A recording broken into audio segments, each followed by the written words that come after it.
What's good, everybody? Happy Wednesday evening, Buckeye Scoop family. Chat. Hey, how you doing, Mark Bundy? What's good, Stilly Matt? How's everybody doing, man? Interesting day. Interesting day. We're going to get into a lot of discussion about the buzz and happenings and rumors and all that stuff. We're going to touch on all that. First, please do me a favor and click that like button. Get that out the way. Knock it out. If you have not subscribed, please subscribe. We're aiming for 40K. We're inching closer and closer. Please go ahead and do that and help us reach that goal. Listen, we got 17 Jalen Marshall days. My guy, Jalen Marshall, until kickoff versus Texas. In the shoe, it's my guy. Him and his brother Deontay, been friends of the family for years. Great people, hilarious family. The whole family will roast you with jokes. So don't ever try to battle them with any jokes or snapping or whatever. They'll get you. My guy, Jalen, the famous Indiana game, where he just went completely off. We were struggling in the shoe against Indiana. He had the punt return. He had I think he had 3 total touchdowns. He just completely tore it up and basically won the game for us. And obviously, he balled out in the playoffs against Bama and Oregon. And just had a really, really good overall career. So shout out to Jalen Marshall, my guy, for the countdown. Also, make sure you understand that Pay It Forward is for our military, our first responders. When you send a super chat, helps to go to them. We're going to look out for them because they look out for us. You know the drill. All right, let's bring in the homie, Nevada Buck. How are you feeling today, sir? I'm doing great. Doing great. Having fun. Interested. What's the old? There's an old adage, old Chinese adage. Should you live in interesting times? And we certainly live in interesting times, and things have been spicy here the last 24 hours. So I've been kind of itching to get back in the pod so we can kind of talk things through, discuss what we know, discuss what we're hearing, and yeah, like I said, it's been Spiro dropped kind of a bomb on a lot of people. Last night he had heard a rumor about Michigan's potential penalties, and look, I am the biggest Justin Spiro fan in the world. I think Justin's a national treasure. I've said that many times. Very careful guy, very sourced up guy with good contacts. I just think he's wrong this time. I do. I think, and not that he's wrong, but I think his source that he has gave him information that is not correct. So I don't want anybody to take this as like Buckeye Scoop versus Spiro. We're like I said, we're Spiro fans. Spiro's a friend, um, and hey, I could be wrong. You know what I'm saying? So I'm not going to sit there and point fingers at Justin and go, "Oh, Justin's wrong." But I really am still standing on business on the other side of this one. I don't believe it's going to go down the way that his Michigan source told him. I don't think they're going to get away with just a fine and in 2 games for Sharon Moore. And like I said, maybe I'm crazy, maybe my information's crazy, maybe my sources are crazy, but I'm just not hearing that. I'm not hearing that. And again, rather than beat around the bush for 15 minutes or 20 minutes, like Bill Kurelic used to do his 900 number when I was calling for an update on Alonzo Spellman's recruitment.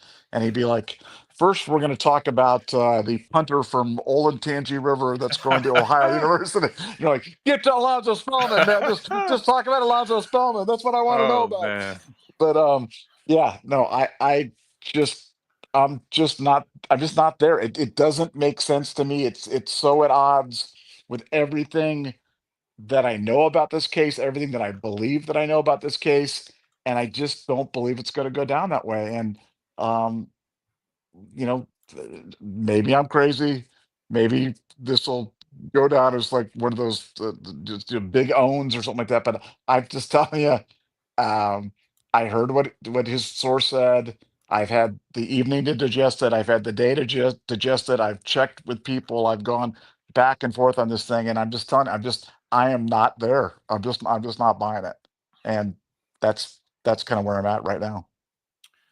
Yeah, yeah. So this whole thing, this whole saga has just been a roller coaster ride. It's been a journey, like we've said before. It's just been so, twists and turns and this and that, and you got to address it. People overreact and just respond, and it's been exhausting at times. I'll be honest with you, because obviously, people reach out, hey, what's going on, whatever. But look, man, just like with the Tony Petitti letter, all right, there was a lot of celebrating from the Michigan side prematurely. This is another not so fast, my friend. Okay. So look, even Spiro, because again, when you hear stuff, y'all, when you hear stuff that comes out, the telephone game exists. Okay.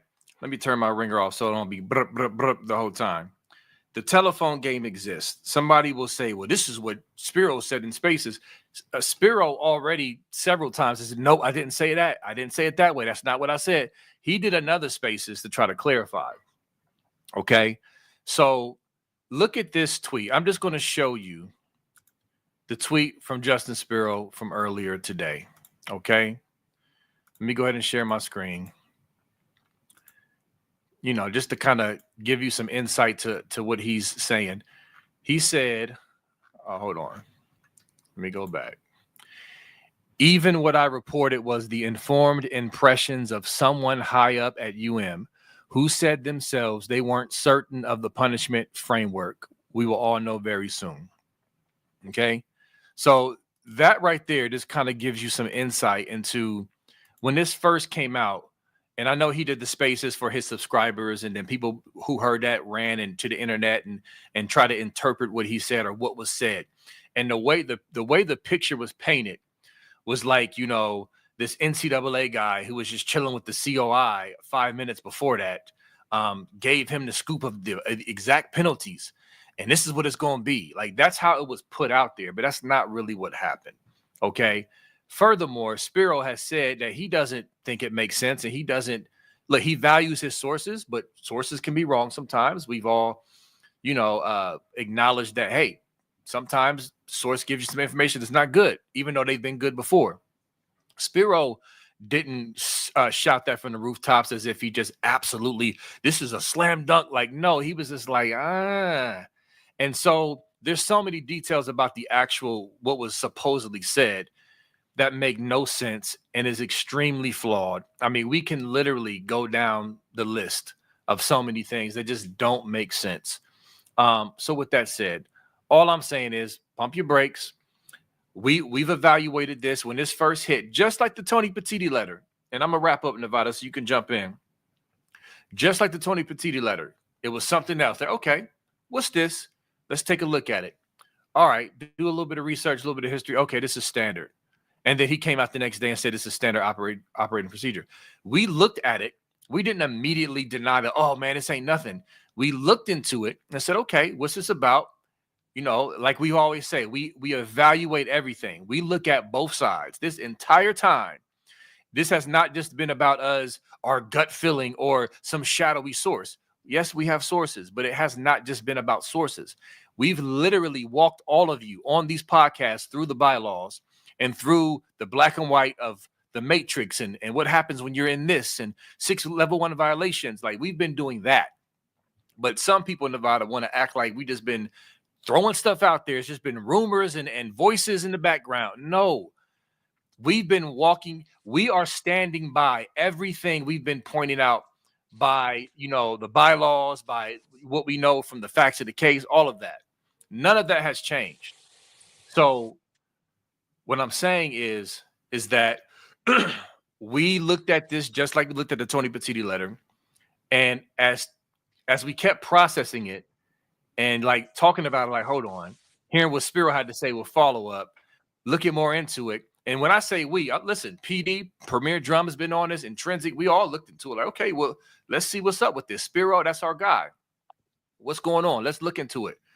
The more and more we looked into it, the more and more we processed this. It's just like, this doesn't pass the smell test. And just FYI, Premier Drum put out, plenty of information. And I may show some of his posts where he came to that conclusion. He's got great sources. So, that's fine. Michigan fans can celebrate. They can claim victory for something that was said that's already been said by Michigan insiders that nothing's going to happen. It's only going to be a fine. That's been said. Now that's not a revelation. Okay, the fact of the matter is it came from one of Spiro's sources, who's a Michigan person who claimed they heard a certain thing. It just doesn't make sense when you look at all the factors involved. So I'm just going to say all that to kind of echo what Nevada's saying. And yeah, like nothing has changed. There's nothing substantial for me to say all this research and fact checking and walking through the bylaws and showing you in black and white everything has just changed because of this rumor that has not been confirmed or corroborated by anyone, that's been worthy of trusting. So that's kind of where I'm at, Nevada. Well, look, there's just a practical side to this. I mean, the practical side is, what would the mechanism be for someone at Michigan to have a advanced copy of this NCAA decision before the NCAA has rendered a decision? What would the mechanism be to do that? I from everybody that I talked to, including my best source at the NCAA, there is no mechanism for doing that. They don't give them advanced copies. This isn't like something they give them. They give them a chance to review it. Like, they're issued a decision, and then they can appeal that decision. They have remedies that they can do after they get it, but like, they don't give them a they don't give them a preview of it before they publish the decision. You know what I'm saying? I mean, that's kind of the path that led us to Gene Smith with his famous, a bowl ban's not on the table, and Urban Meyer sitting there at the table, making a tuna fish sandwich, and all of a sudden they announce that Ohio State's banned from the college football, from the playoff in 2012. You know what I'm saying? Like, that's that's how it works. They keep things so I'm just not even sure how, even if we believe that the information was correct, how would that person have secured that information?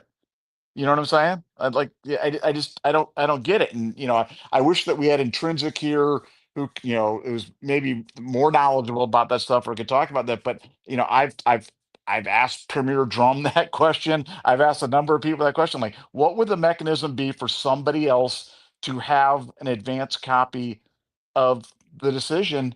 And we can't come up with one. You know what I'm saying? We just can't come up with one where that could be. And the fact that Justin just happened to be calling this guy about something else, and then all of a sudden this guy leaks to Justin this mega bombshell nugget. You know what I'm saying? Like, oh yeah, by the way, nothing's going to happen in the. Oh really? Wow, that's crazy. You know what I'm saying? So again, I trust Justin implicitly. I think Justin, first, there's been people, I'm on the board. There's lots of crazy stuff, and well, maybe Justin's doing this or Justin's doing that. No, Justin is just reporting what he knows, and trying to be as faithful to his journalistic instincts as he possibly can, because he's a serious guy. He takes his work very seriously.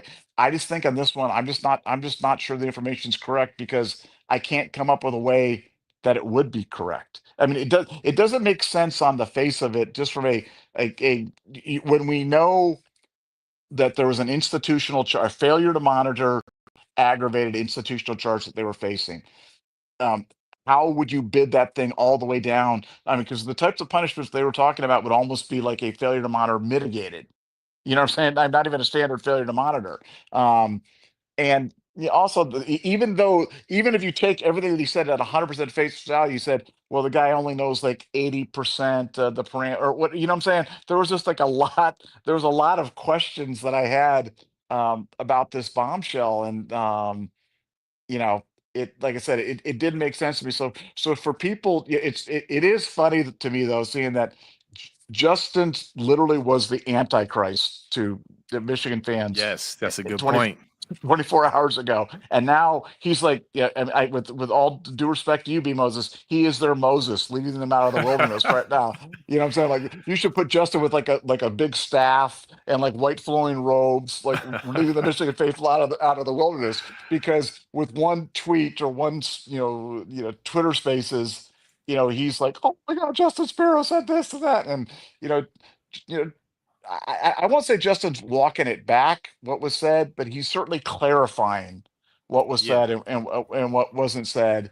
And it'll be interesting. And the fact that they're talking about a Thursday or Friday release, which certainly could, we've been kind of on hammer watch in terms of that it could be any day. It could be today, it could be tonight, it could be tomorrow, whatever it is.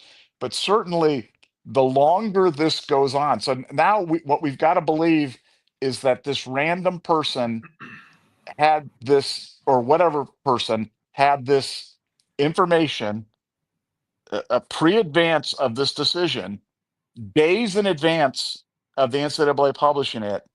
I mean, because we don't know. I mean, he didn't. He could have gotten it 3 days before he gave it to Spiro, right? Or, the assumption isn't that he just got it Yeah. like 5 minutes before Spiro happened to call him. You know what I'm Yeah. saying? So, like, how many days before the thing would a guy have the decision to be sharing with Justin Spiro on a Tuesday night before I mean, it just, like I said, it doesn't make any sense to me. And maybe we've tried to stay fact based on this whole thing, and our whole thing on this was uh, following the evidence, following the information. We've tried to poke holes in the theorem. We've tried to find an articulate argument from the other side about how you could end up at a place like this, and I just can't. I can't get there. I still can't get there. I don't understand it. Even if you give Michigan the most generous reading on everything, I just can't get to it's a fine and 2 games for Sharon Moore. That doesn't make sense to me at any level. At So I'm all. just at all. So like I said, but we're fact based here. This isn't just stuff. That's why we tried on this podcast. We have tried so hard to walk you guys through the specific bylaws, rules, regulation, previous precedent, reason, mitigating factors or aggravating factors. How this whole thing kind of works. So to take the mystery away from it, so it wasn't just some black hole where things Right. kind of came out of nowhere. So when I look at this through my just fact based eyes, I just can't get there. I just can't get there. Yeah. Definitely can't get there either. And so I don't know, man. I get irritated personally with people. I hate, when people are disingenuous or intellectually dishonest. I think everybody on a certain level doesn't like to be misrepresented. I hate being misrepresented. I may not always say it and let stuff go, but I just get irritated because it's like you're not going. We've been on this show showing you, like Nevada said, we're not just on here just saying stuff without backing it up. We just did a show last night. We showed you the Ole Miss case.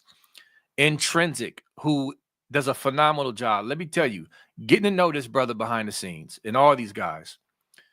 Intrinsic has integrity. I know you Michigan fans hate him, but behind the scenes, guess what he's doing? Even just in casual conversation with me, he's saying, Moses, I want to get this right. I'm talking to my attorney guy, my compliance officer. We're trying to be as charitable as possible to Michigan to make sure we're not missing anything, to make sure we're being fair when comparing mitigating factors to aggravating. I mean, like, he is trying to go about this the right way, and so are we. And again, like Nevada said, we keep coming up as we examine and scrutinize and compare precedents and all that stuff. And what we know, what we publicly know, Sharon Moore being a repeat offender, all the stuff we're putting it in front of you. We're showing you what's publicly available to you and showing the facts. And we keep coming back to the end result is they're not going to skate on this.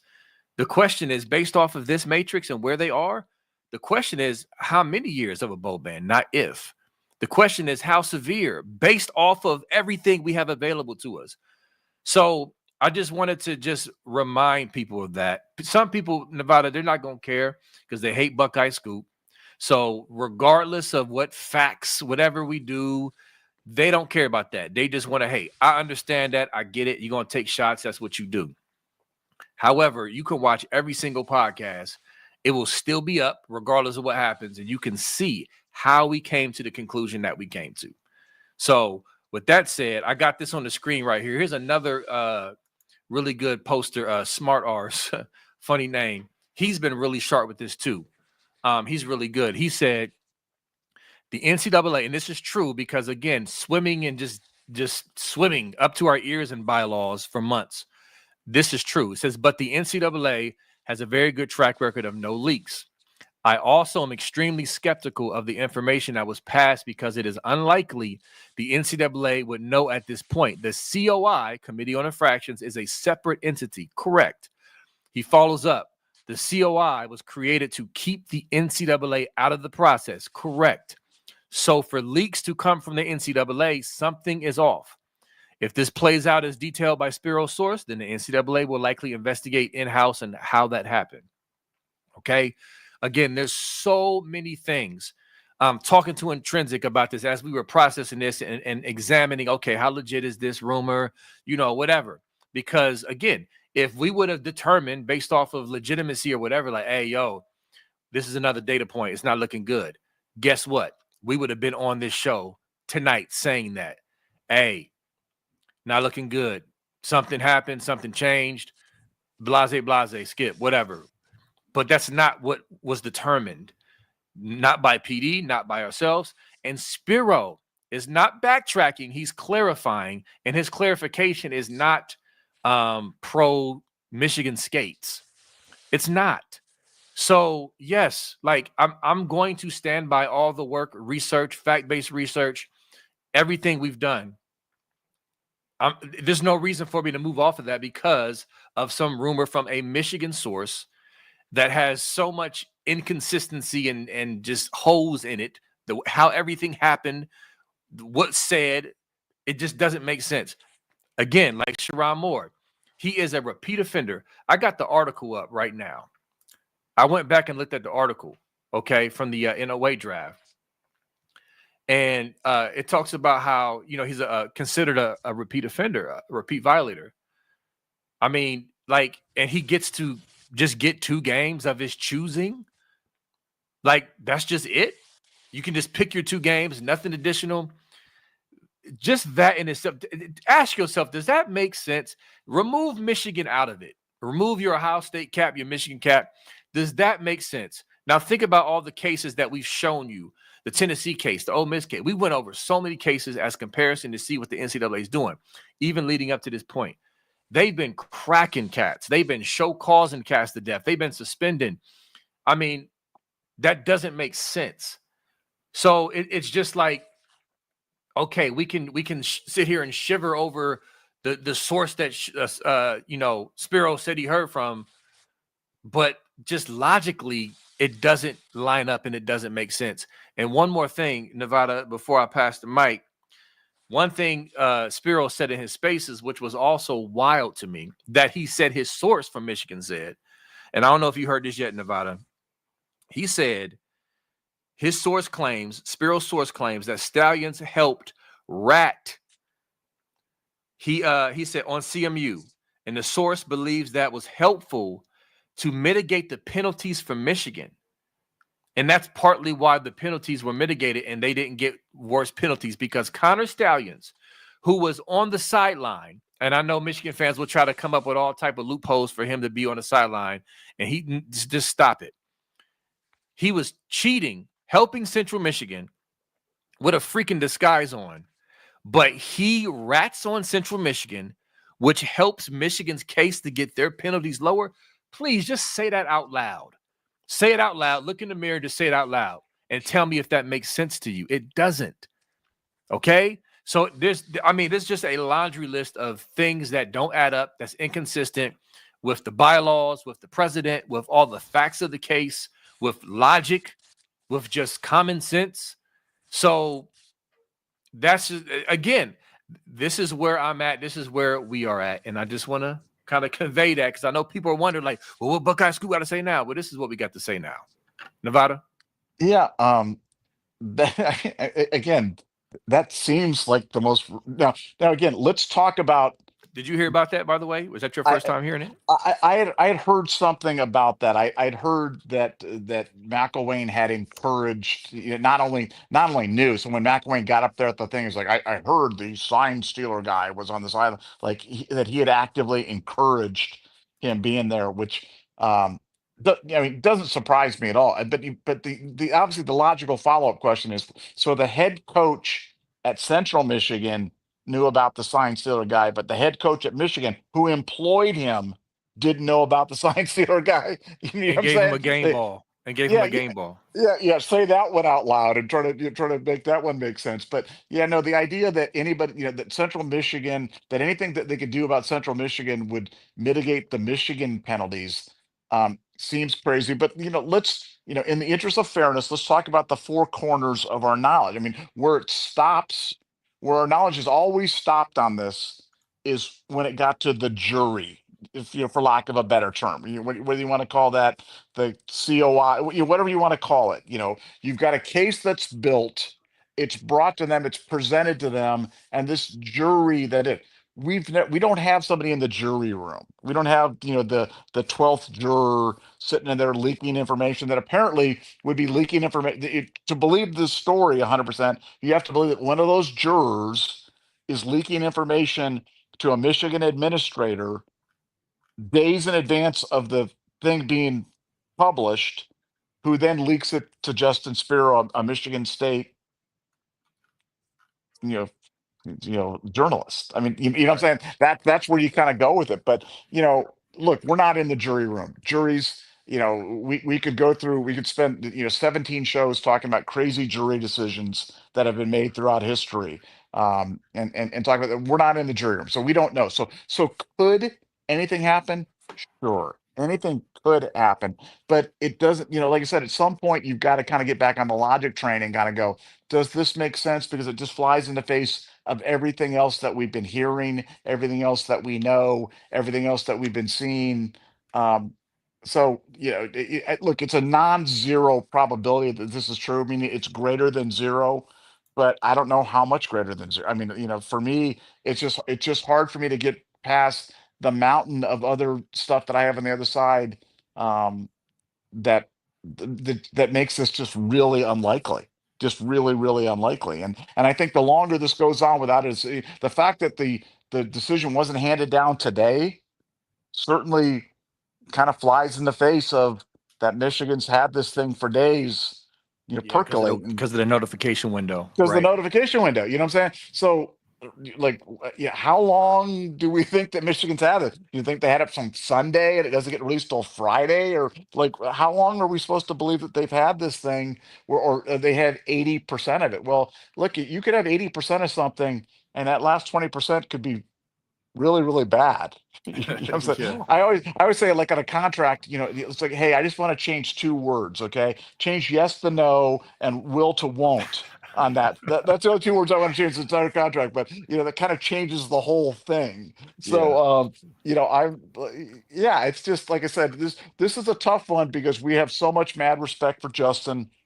True love for the guy because he's a funny guy, he's a talented guy, he's been so generous with his time with us and with his knowledge and things like that. So I don't want any of this to come across like we're dogging Justin Spiro, because we're not dogging Justin No, not Spiro. at all.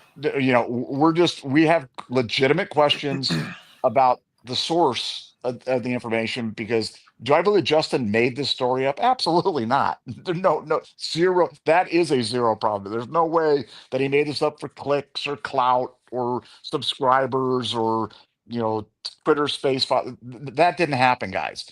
But is the information he's getting accurate? That's what I'm questioning. I really am. I'm uncertain that, and the person that he got it from may not even know that they got bad information. That's obviously whether they're intentionally handing down bad information or they accidentally got bad information. They could, but I think the longer it goes on, the more skeptical hippo I become about this. I felt like this thing came out. He gets his Tuesday night. It comes out Wednesday morning. Then you're like, wow, maybe there's something out, but it's drug out another day. It's kind of going now. They're saying Thursday or Friday, but um, like I said, it's not adding up, and nobody that I'm talking to is believe it's adding up either. So for the people that are celebrating prematurely, I would just say you might just want to temper that enthusiasm just a little bit. Let's let this play out, because at the end of the day, it's all going to be out there. It's all the what the punishments that were proposed by the NCAA. what the COI, decided on, how they weighed aggravating versus mitigating factors, what those were, how they came to their thing, where it fell in on the matrix. So it will be explained, and it'll all be there. We are standing on business that we believe that what was proposed, to the jury was a failure to monitor aggravated. We believe this merits a failure to monitor aggravated, and that the NCAA believes that it's a failure to monitor aggravated. And I've got that 100%, not 99%. I've got that 100% that that's what was proposed. Now, did they change that? Did they swing it to a failure to monitor standard? Did they, swing it to a failure to monitor mitigated? You know, I that seems crazy to me. That doesn't make any sense to me at any level. But that would be the only way that you could get to what they're talking about having happen. That is the only way that you could get there. So again, in the interest of fairness, in the interest of completeness of this discussion, that would be the path. Would be that they looked at what was presented and said, we do think that you are overweighting aggravating factors and underweighting mitigating factors. And there's all these hidden ones. Michigan really wasn't defiant and publicly bellicose, and they privately they were much nicer and kinder and more cooperative. And that's how that literally is the path you'd have to follow to get to this line of thinking. And there's no evidence to suggest that, because when it comes to mitigating, like self-imposing bow bans or self-imposing, like we heard about the suspension, for example, like that was presented to hopefully be a mitigating factor for them. Like, it's public, we heard about that. Like, nothing that we know of that they've submitted as a mitigator suggests it outweighs the clear aggravators. Like, all of the aggravators are pretty public. Now, maybe there's more details into those aggravators that we can't see yet on the final report. But I'm saying, like, deleting text messages, Connor Stallion's not cooperating, Harbaugh not cooperating, Klinkstead. I mean, like, we've seen the reports.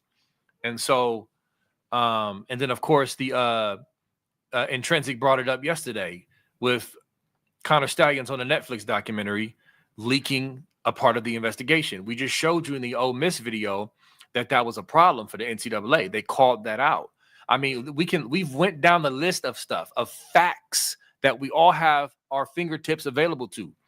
You know what I'm saying? This is not stuff we just making up. We're showing you the facts of the case. And it's just like, it doesn't make sense. It doesn't make sense. But one other thing I was going to say, as far as just thinking about all the stuff when you get on the logic train, when you're evaluating the supposed source, the question, the big question we've been asking for months, and that we're going to continue to ask, is, now again, I know Nevada said, all of a sudden they went all this time presenting a failure to monitor aggravated, 6 level 1 violations. They propose a week 2-game suspension of their choosing for Sharon Moore, cherry picked, and then all of a sudden it flips to a mitigated. Not even a standard, which still calls for 0 to 1 year bow bans, a mitigated, just hypothetically, for them to get these type of light penalties, considering what they did. So we're supposed to believe that. So that's one thing to me. I think that's a logical leap. But just in general, if this is what they get, first of all, I don't think that makes sense. Let me just put that out there. I don't think that happened. I just, if it did, we need to have the corruption discussion. I've said this before. The only way that you could really logically explain them getting off light with everything, all the infractions, everything we know about this case, and everything we know about the NCAA and their matrix and their guidelines and everything, nothing logical explains them getting off with a slap on the wrist other than corruption, in my opinion. But that's another discussion. So what I'm saying is, why not settle months ago? If this is just about a fine and a couple more games for Sharon Moore or not, like, why not just settle months ago? No one can answer that. It doesn't make sense. There are so many. Me and Intrinsic, we were talking, and like I said, he wants to get it right. He's like, okay, did I miss it? What did we miss? Like, what did we miss? Like, we've been thorough, like, and we just kept looking at stuff in every direction we turned. It was like, that doesn't make sense. That doesn't make sense. No, that's not logical. That's weird. No, that's dumb. That doesn't make sense. None of it makes sense for them to get off light. So, again, we can go all day long with that, with the different things. And then the other thing is Tony Petitti. So if they, let's just say they get off with these light penalties, no bow ban, no vacated wins, just a fine, and Harbaugh and Stallions get banned for life or whatever. Which, by the way, before I go on to say what I'm going to say, I'm going to say this, and I've said this before. Regardless if they don't get cracked with what we call the hammer vacated wins postseason ban, let's not lose sight of this. And Spiro, shout out to Spiro, he's been trying to really remind Michigan fans of this as well. You still cheated. What you did gave you a competitive advantage. That was written in Tony Petitti's first letter. The goal was to gain an unfair competitive advantage. Okay? You still cheated. That 21 to 23 window is tainted. You cheated. We all know it. It's still an asterisk regardless. And I believe regardless of what happens, what penalties come down, it'll be shown in the documents. Just like we read the Ole Miss stuff in Tennessee, it shows you what they did to cheat. We're going to see it regardless. But with that said, Tony Petitti, if they get off with it just a slap on the wrist, then you kind of got to walk back some of that stuff you said in the first letter, right, Nevada? The scathing language, all the, no one can prove, uncontroverted evidence. Because that's another thing Intrinsic was saying is like, because we were like thinking like, okay, let's examine what makes sense. And he was like, well, maybe some of the evidence really wasn't as good as maybe Michigan was right and the evidence wasn't really legit. But this is the NCAA coming out in the middle of an investigation, which was unprecedented in itself, okay? Reaching out to the conference commissioner, using words like uncontroverted and no one can prove and all this other stuff. Like the NCAA is not just going to do that off of flimsy evidence and then months later cave and say, oh, my bad, our evidence wasn't that good. That doesn't pass the logical test. It's just so many hurdles, Nevada, to get over mentally to try to sync up with this supposed source from Spiro. And again, this ain't even about Spiro. It's about who's telling him this information. It ain't about Spiro. That's our guy. Just want to clarify that. It's what he's hearing from this Michigan person. Okay, go ahead, Nevada.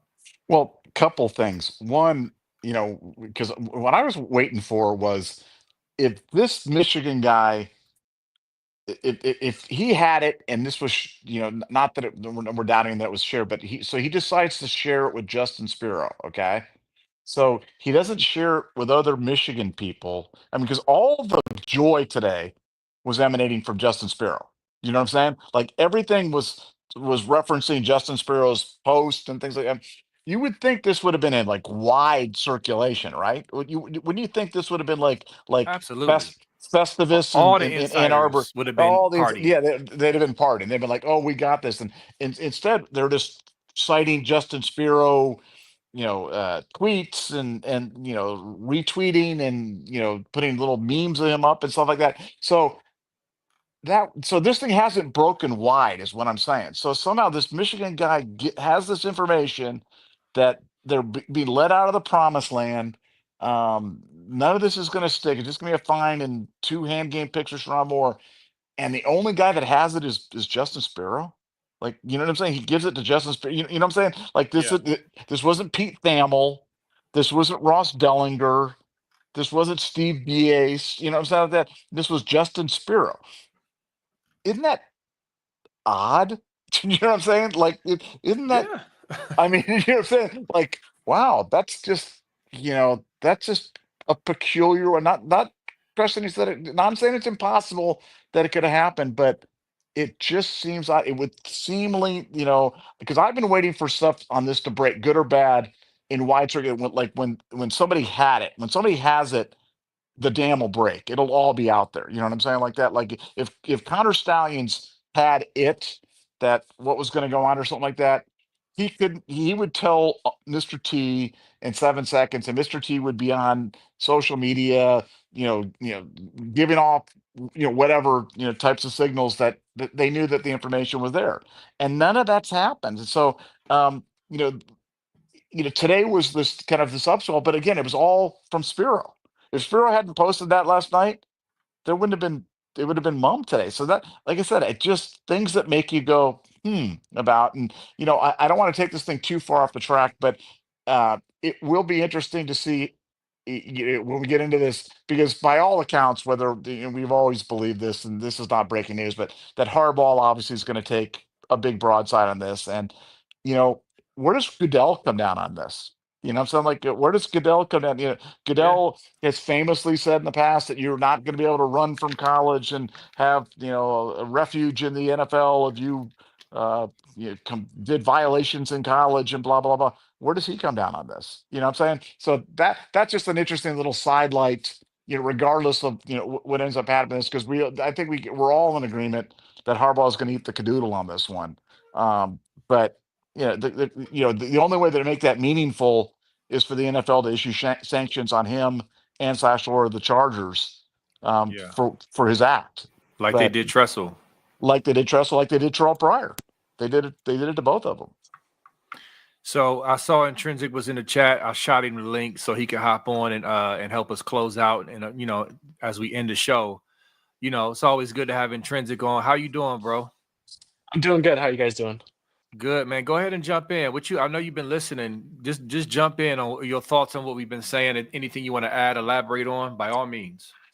Well, yeah, I think you guys touched on the major points. I think the one thing that I personally have experience with is I was chasing down a lead with Justin. He was looking into something for me in regards to like jets and flights. It was some lead we were looking to try to figure out when this thing was going to drop. And that led to Justin contacting this source. So it's not like this source solicited him and called him. Right. So this all of a sudden came out of the blue. So this source had to be sitting on this information, had not shared it with anybody, and then Spiro calls him, and next thing you know, he has it. I mean, it's possible. It just seems like a very strange thing for this guy to sit on. Um, but like you guys said, Spiro, when he says something, I truly believe him. Some people I noticed were trying to say it was a joke. Like I never interpreted it as a joke. I just question. We're talking about a source talking to a supposed NCAA source, and this person sounds a lot like they're preaching a Chris Balas type of line. Mm-hmm. Like you guys mentioned this story about stallions, that literally sounds like Chris Balas, something he would say. It's And crazy. also note the only names that were mentioned were Stallions, Moore, and Harbaugh. Those are the three hot names.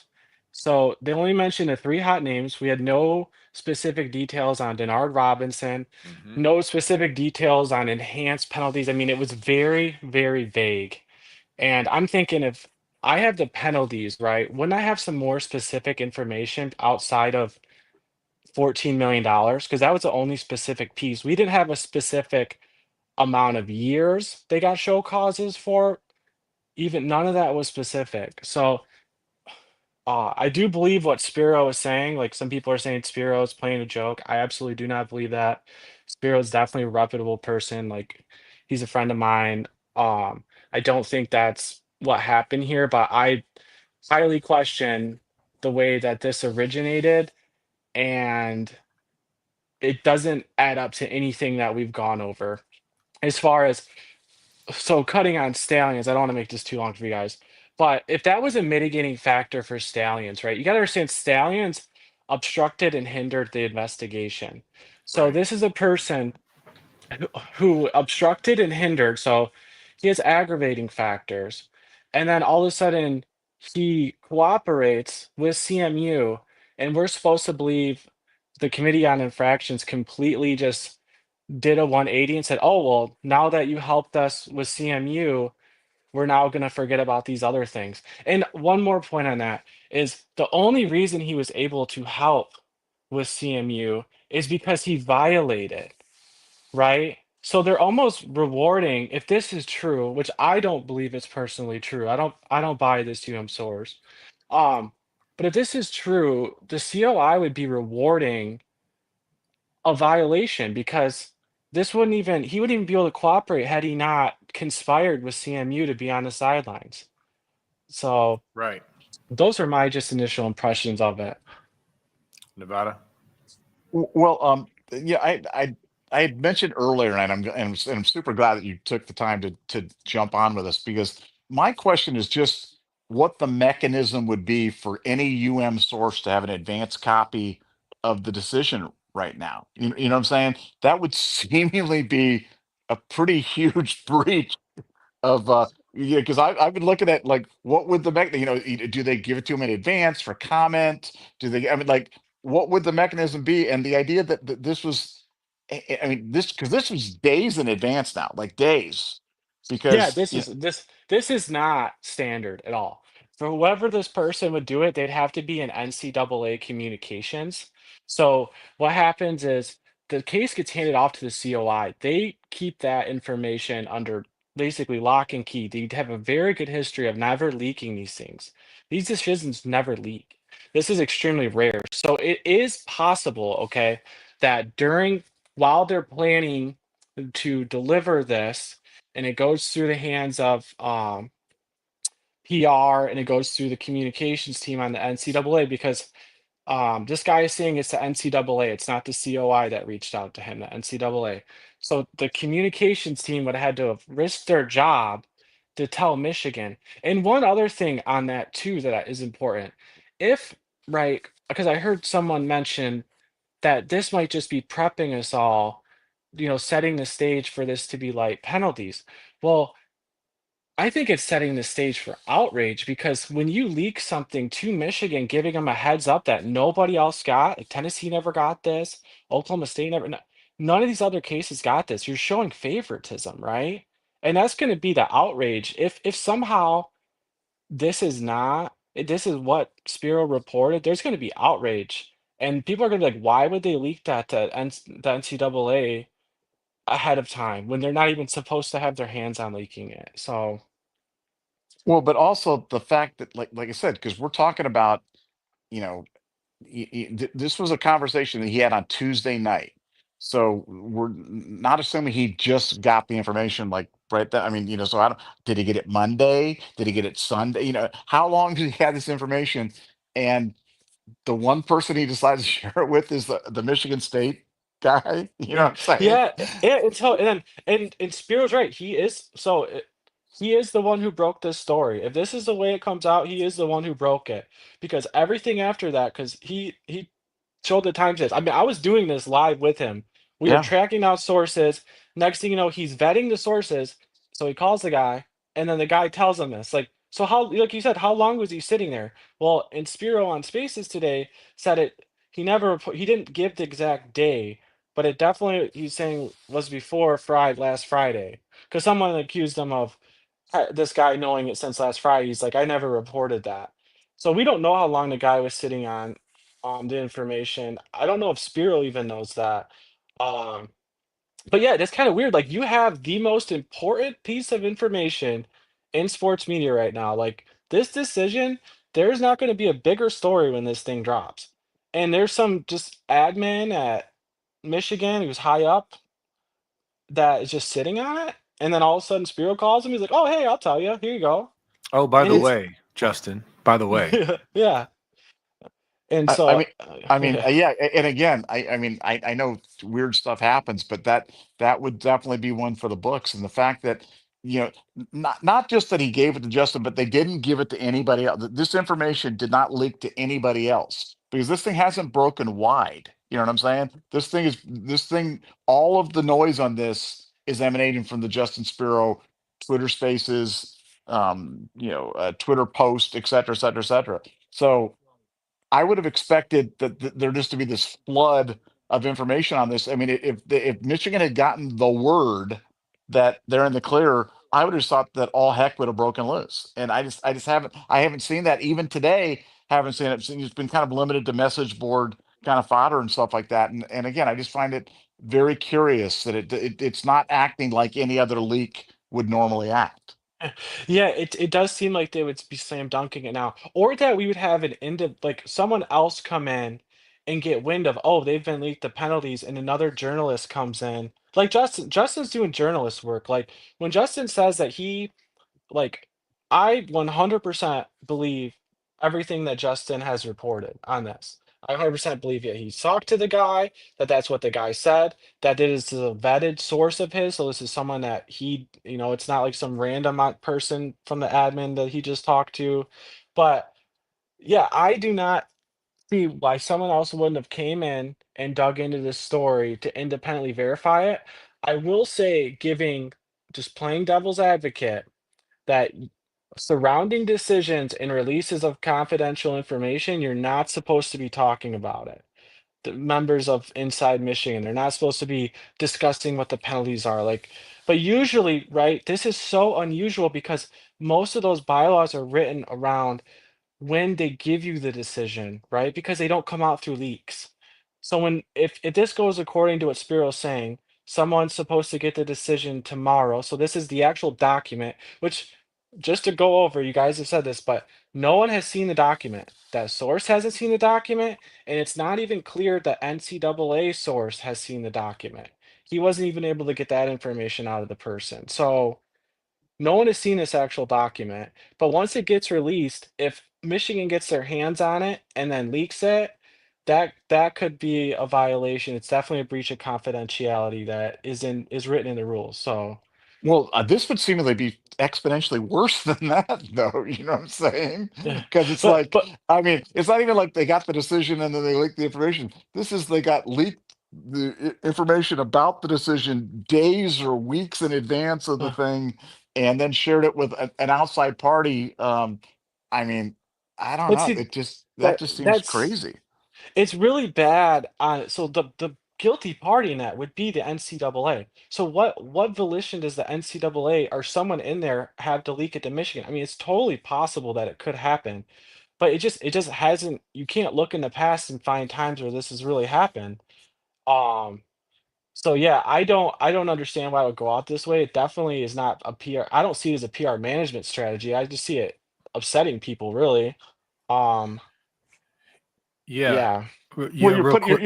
well. I just want to say one last thing, and just to amplify a point you made earlier on the thing, Intrinsic, is that I mean somebody literally is putting their livelihood and their job. Right.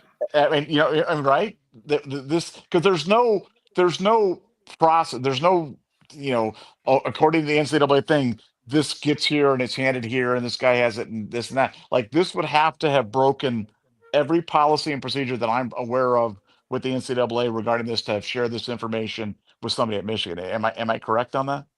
You're absolutely correct. I mean, this person's job would be at risk. And that was even mentioned by Spiro. I mean, Spiro does a good job explaining spaces today. If you guys want to hear his side of the story, I think it's good to hear his side of the story.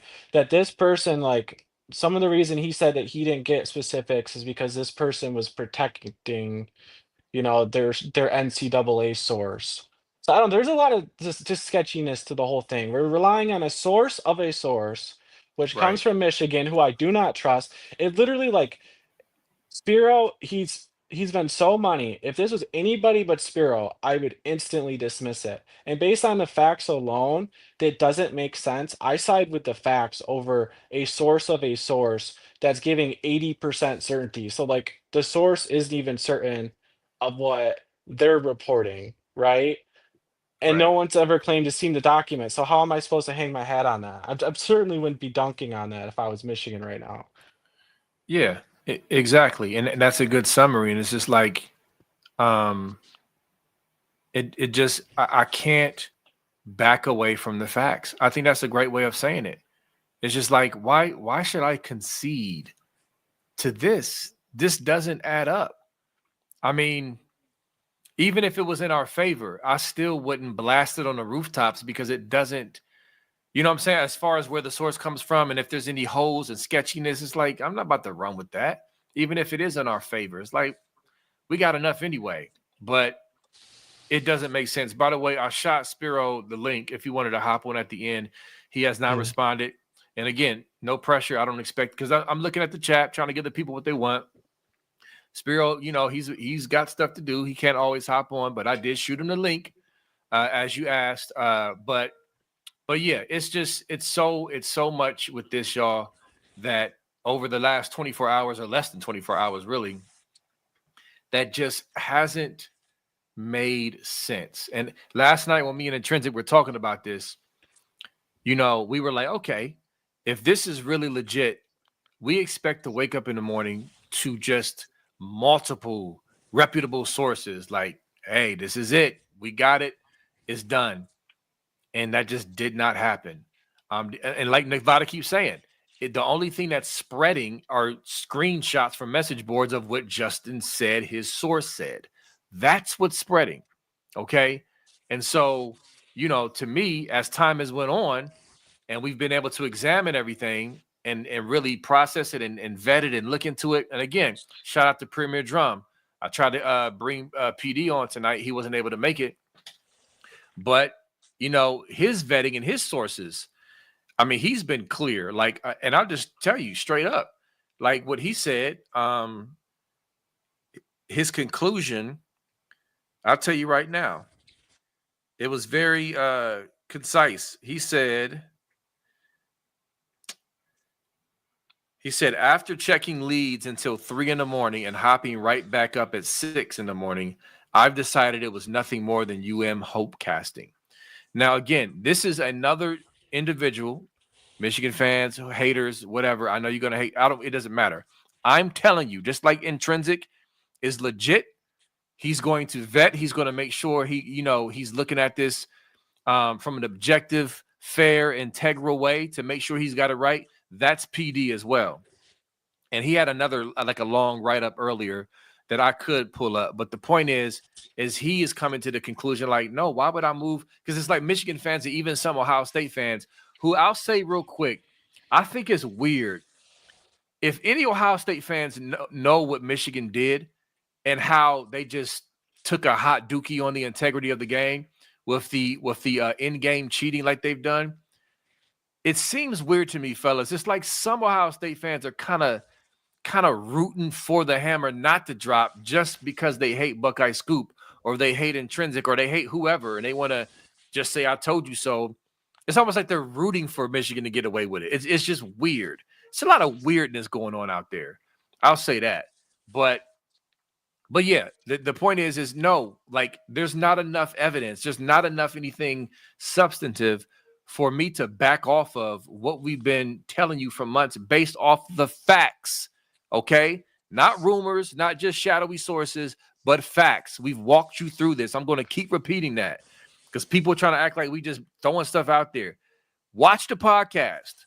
Okay, we break everything down. We bring on experts like Intrinsic. We bring on PD. We bring on Justin Spiro. We've shown you. So I'm not going to back off all of that just based off this. I believe it when I see it. And when I see it, I want to see the documents. I want to see, like Nevada said earlier, the comparisons. How did you come to this conclusion?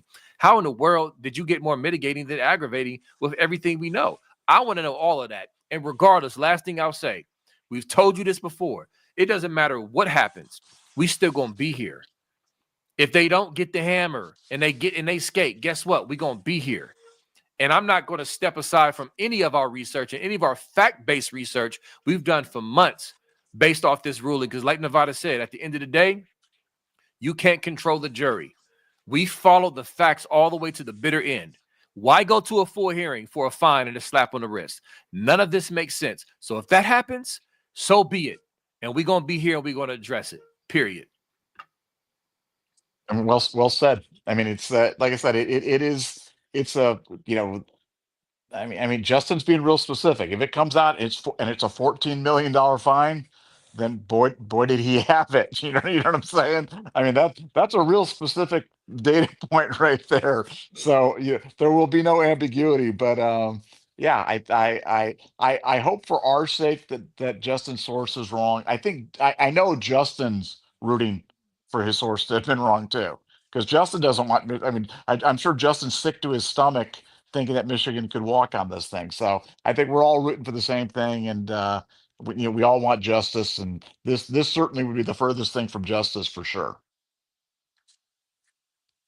It would be a complete. I mean, I don't even know what the NCAA is doing at this point. I mean, if you're a compliance department, you might as well pull back all your monitoring because at the end of the day, just leave it up to the coaches because that's all who really gets penalized anyways. I mean, a Right. $14 million fine doesn't mean anything to these big schools. Like, you might as well just say, hey, coaches, monitor yourself. And if something happens, I mean, it's not according to their bylaws what's happening. The weirdest one to me that just stands out about this is, how is Sharon Moore at 2 games? It makes no sense to me. He's a repeat violator. He's already served a prior 1 game suspension. How do they come to 2 games with him? Like, that doesn't make any sense. Then like Scruggs just had like a level 2 and he just got a show cause. And I don't know, it doesn't match up with what we know from the initial draft NOA, the response NOA, and the Big Ten letter. All 3 of those documents, you read those documents, it doesn't match up. But I will say, we do have a list of the aggravators and mitigators that I've put out since day one. And I've asked everyone to look through, but we've put this stuff out to be vetted. So when that decision, if it comes down these next couple days, we can compare line by line, and if it goes the way where they let him off, we can see where we missed if we missed. So All right, so Justin's going to hop on. We're going to sweet. start super chats though, but as we wait for him to hop on and help close out the show. So let's do that. Intrinsic in the house. Thanks, Pinky. Oh, well, look at that. Pinky in the house is saying Intrinsic in the house. Hey, Look at Pinky. that. I like that. Thanks. I just noticed that. Like, hey, that's pretty catchy. Thanks for the $4.99. Also, Pinky in the house once again. Thanks for the $1.99. Shout out to Studley Budley. That's got a nice ring to it, don't it? Nice flow. I like it. All right. Survive the Hunt. Thanks for the $9.99. Every other show today based their show on a screenshot of a post from Buckeye Scoop. That should tell you who is the real sourced up king of the ring. And Scoop we trust, hashtag, and the NCAA we don't trust. You guys got anything on that? I mean, look, the NCAA has always been kind of the weak link in this whole thing, and we know that. They've owned some pretty crazy decisions in the past. Yeah, I'm confident that they've got religion and that they're going to do the right thing on this one, and I'll keep believing that until given other type of evidence. So I'm team NCAA for now. Well, I'm just saying, like, just if this is not the penalties, Michigan has celebrated this all day. And when the document come out, it is not the actual penalties. They've been set See, up pretty Moses, bad. we have a silence. We've got an uncomfortable silence right now. What happened? We're silent. We literally have nothing going on the show right now. There's no words going on right now.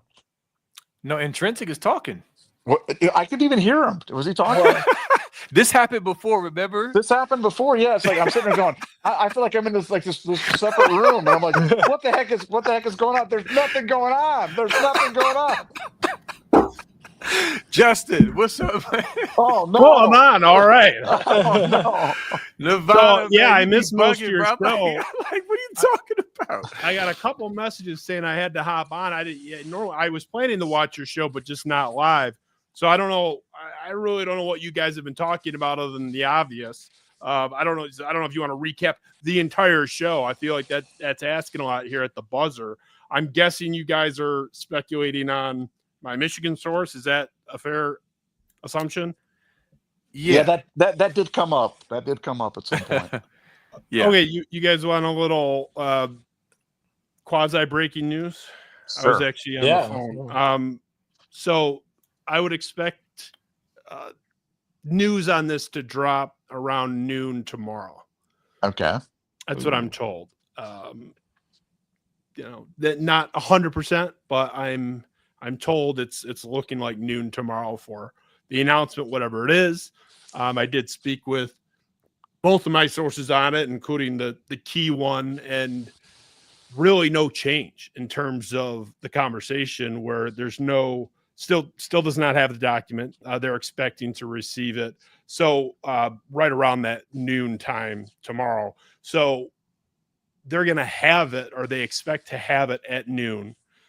It's going to leak really quick. So I guess I should clarify that point, that, if they have it at noon, maybe we hear about it at 12:30 or 1 or whatever, to be fair. But I know Michigan is expecting to receive this around noon tomorrow, and they expect there's going to be it's a press conference or whatever the NCAA does, however they formally roll it out. That'll be expected on Friday.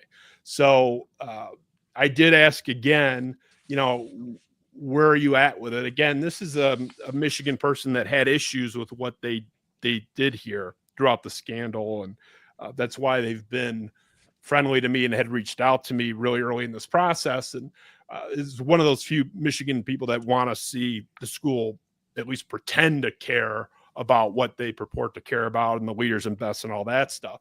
So that said, I do think his, despite wanting the school to be run at a higher standard and to meet the standard they purport to have, I do think he has, although he downplays it, a little bit of he doesn't want to see the school get destroyed, I guess is the best way I would put it. He had a problem with what took place, wanted the bad apples out. My perception of his perspective now is most of the bad actors are gone. He doesn't want to see a big punishment. So I did ask him, where are you at now? Has anything changed since yesterday? And he said he's exactly the same. Like, doesn't know, but feels good. The other thing that's interesting that he told me, and again, I haven't vetted this. I know it's what Michigan believes for sure. I don't need to vet the source. I haven't vetted the specific claim that apparently Dan Wetzel, formerly of Yahoo, and was with Yahoo at the beginning of this scandal, is now covering the scandal and other things, of course, for ESPN, is apparently coming out or working on some type of report regarding Ohio State's involvement in this. Your Chris Ballas alarms are going off, I'm sure. Now, not necessarily Ryan Day's brother, which has been basically, in my opinion, debunked. I mean, the NCAA and the Big Ten both came out and explicitly said that that's not the case, but which I brought up to the source, and the source said, yeah, but that doesn't mean Ohio State doesn't have some kind of involvement. And there's some belief that you guys had some kind of role in blowing the whistle here, which I don't know. I haven't vetted the claim at all. I know Michigan does believe that. I'm just telling you what Michigan believes. Apparently Wetzel is working on a piece. And my line on this from the beginning is, I don't care if it's true. Who cares? So and I said that about Ryan Day's brother. I don't care who a whistleblower is, because Michigan's not even denying the underlying activities here. The only things they've really fought, other than like right at the very beginning when they were saying that Stalions wasn't even on the sideline at all, and for the CMU sideline at all in East Lansing. But beyond those first couple of weeks, their only arguments have really been jurisdiction of the NCAA, overreach. We've talked about that before. Scale. They've argued that there's going to be a grand revealing of how small this whole thing was, all that stuff. They've never once really said, certainly not on a formal basis, maybe their idiot fans have at the beginning, that there's no issues here. It's all about scale and size and all that stuff. So we know they did a lot of bad stuff. They're copying to a lot of that stuff. So to me, who cares? Of course, if there is some nefarious, behavior by any party, Ohio State, Michigan State, Fresno State, doesn't matter. I think anyone can look at that and be like, hey, that's not good. But I don't really know what this is in reference to. But what I told him is, the entire thing is just, you guys were cheating and they found out and they were, or suspected it and were pissed and went and got that information, I'm not sure why I'm supposed to give a fuck. Or sorry, I don't know if I can swear on here. Or give a crap. So it's like, I don't get. Who cares if it is true? But I am sharing that with you because I thought that was interesting. But apparently Michigan is expecting receipt of this around noon tomorrow. I can't imagine we're going to be far behind in finding out, maybe not every detail, because it's presumably going to be a relatively long document. If you look at the Cheeseburger Gate decision, it's I can't remember exactly how long it is, but it's not 2 or 3 pages. And this is, I think, more voluminous. So we'll see, but that's where things are. Really a tangible update, I think, in terms of timeline for sure. And I think the Wetzel thing is interesting, something to keep an eye on. And I don't know what the timeline is on that, and neither did he, but he knows he's working on it apparently.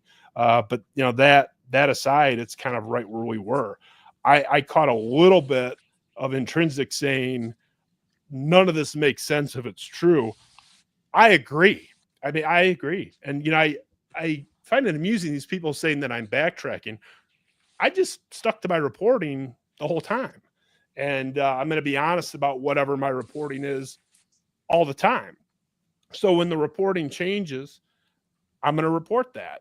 That's just how it is. I don't dictate where things go. I let the facts take me to where I go. And, that's like, I'm not like Chris Ballas, people like that. They cover up stuff. They bury stuff. They minimize stuff. They do the propaganda stuff. I have no interest in that. I'm trying to document, other than, goofing around on Twitter once in a while. But in terms of like the hard reporting of the actual scandal, I'm just trying to get it right and disseminate accurate information. So I don't have any, I don't even understand like what the accusation would be about me pivoting. If that's the case and I'm right, then it's just an affirmation of the accuracy and the validity of my reporting, because I scooped their entire media already on the timeline. Uncle T and Chris Ballas came out after me and said, yeah, we're expecting it in the next 2 days. Well, I don't think they stole it from me. I doubt they even knew I said it yet, because I had them beat by about an hour, but I had it before them. So it's like, even if they get what they want in terms of the Michigan punishment, all it is a further affirmation of my reporting and the validity of it. And, the thing that I've said is, even the source on this Michigan stuff is not 100%. I hung up with him minutes before I hopped on here. I just got off the phone with this person. He still is not 100%. So I think I tried to clarify it on a Spaces. There's no misstatement on my part. It's just, game of telephone, I think, got summarized, which I don't care. I knew that was going to happen. I'm not mad about it.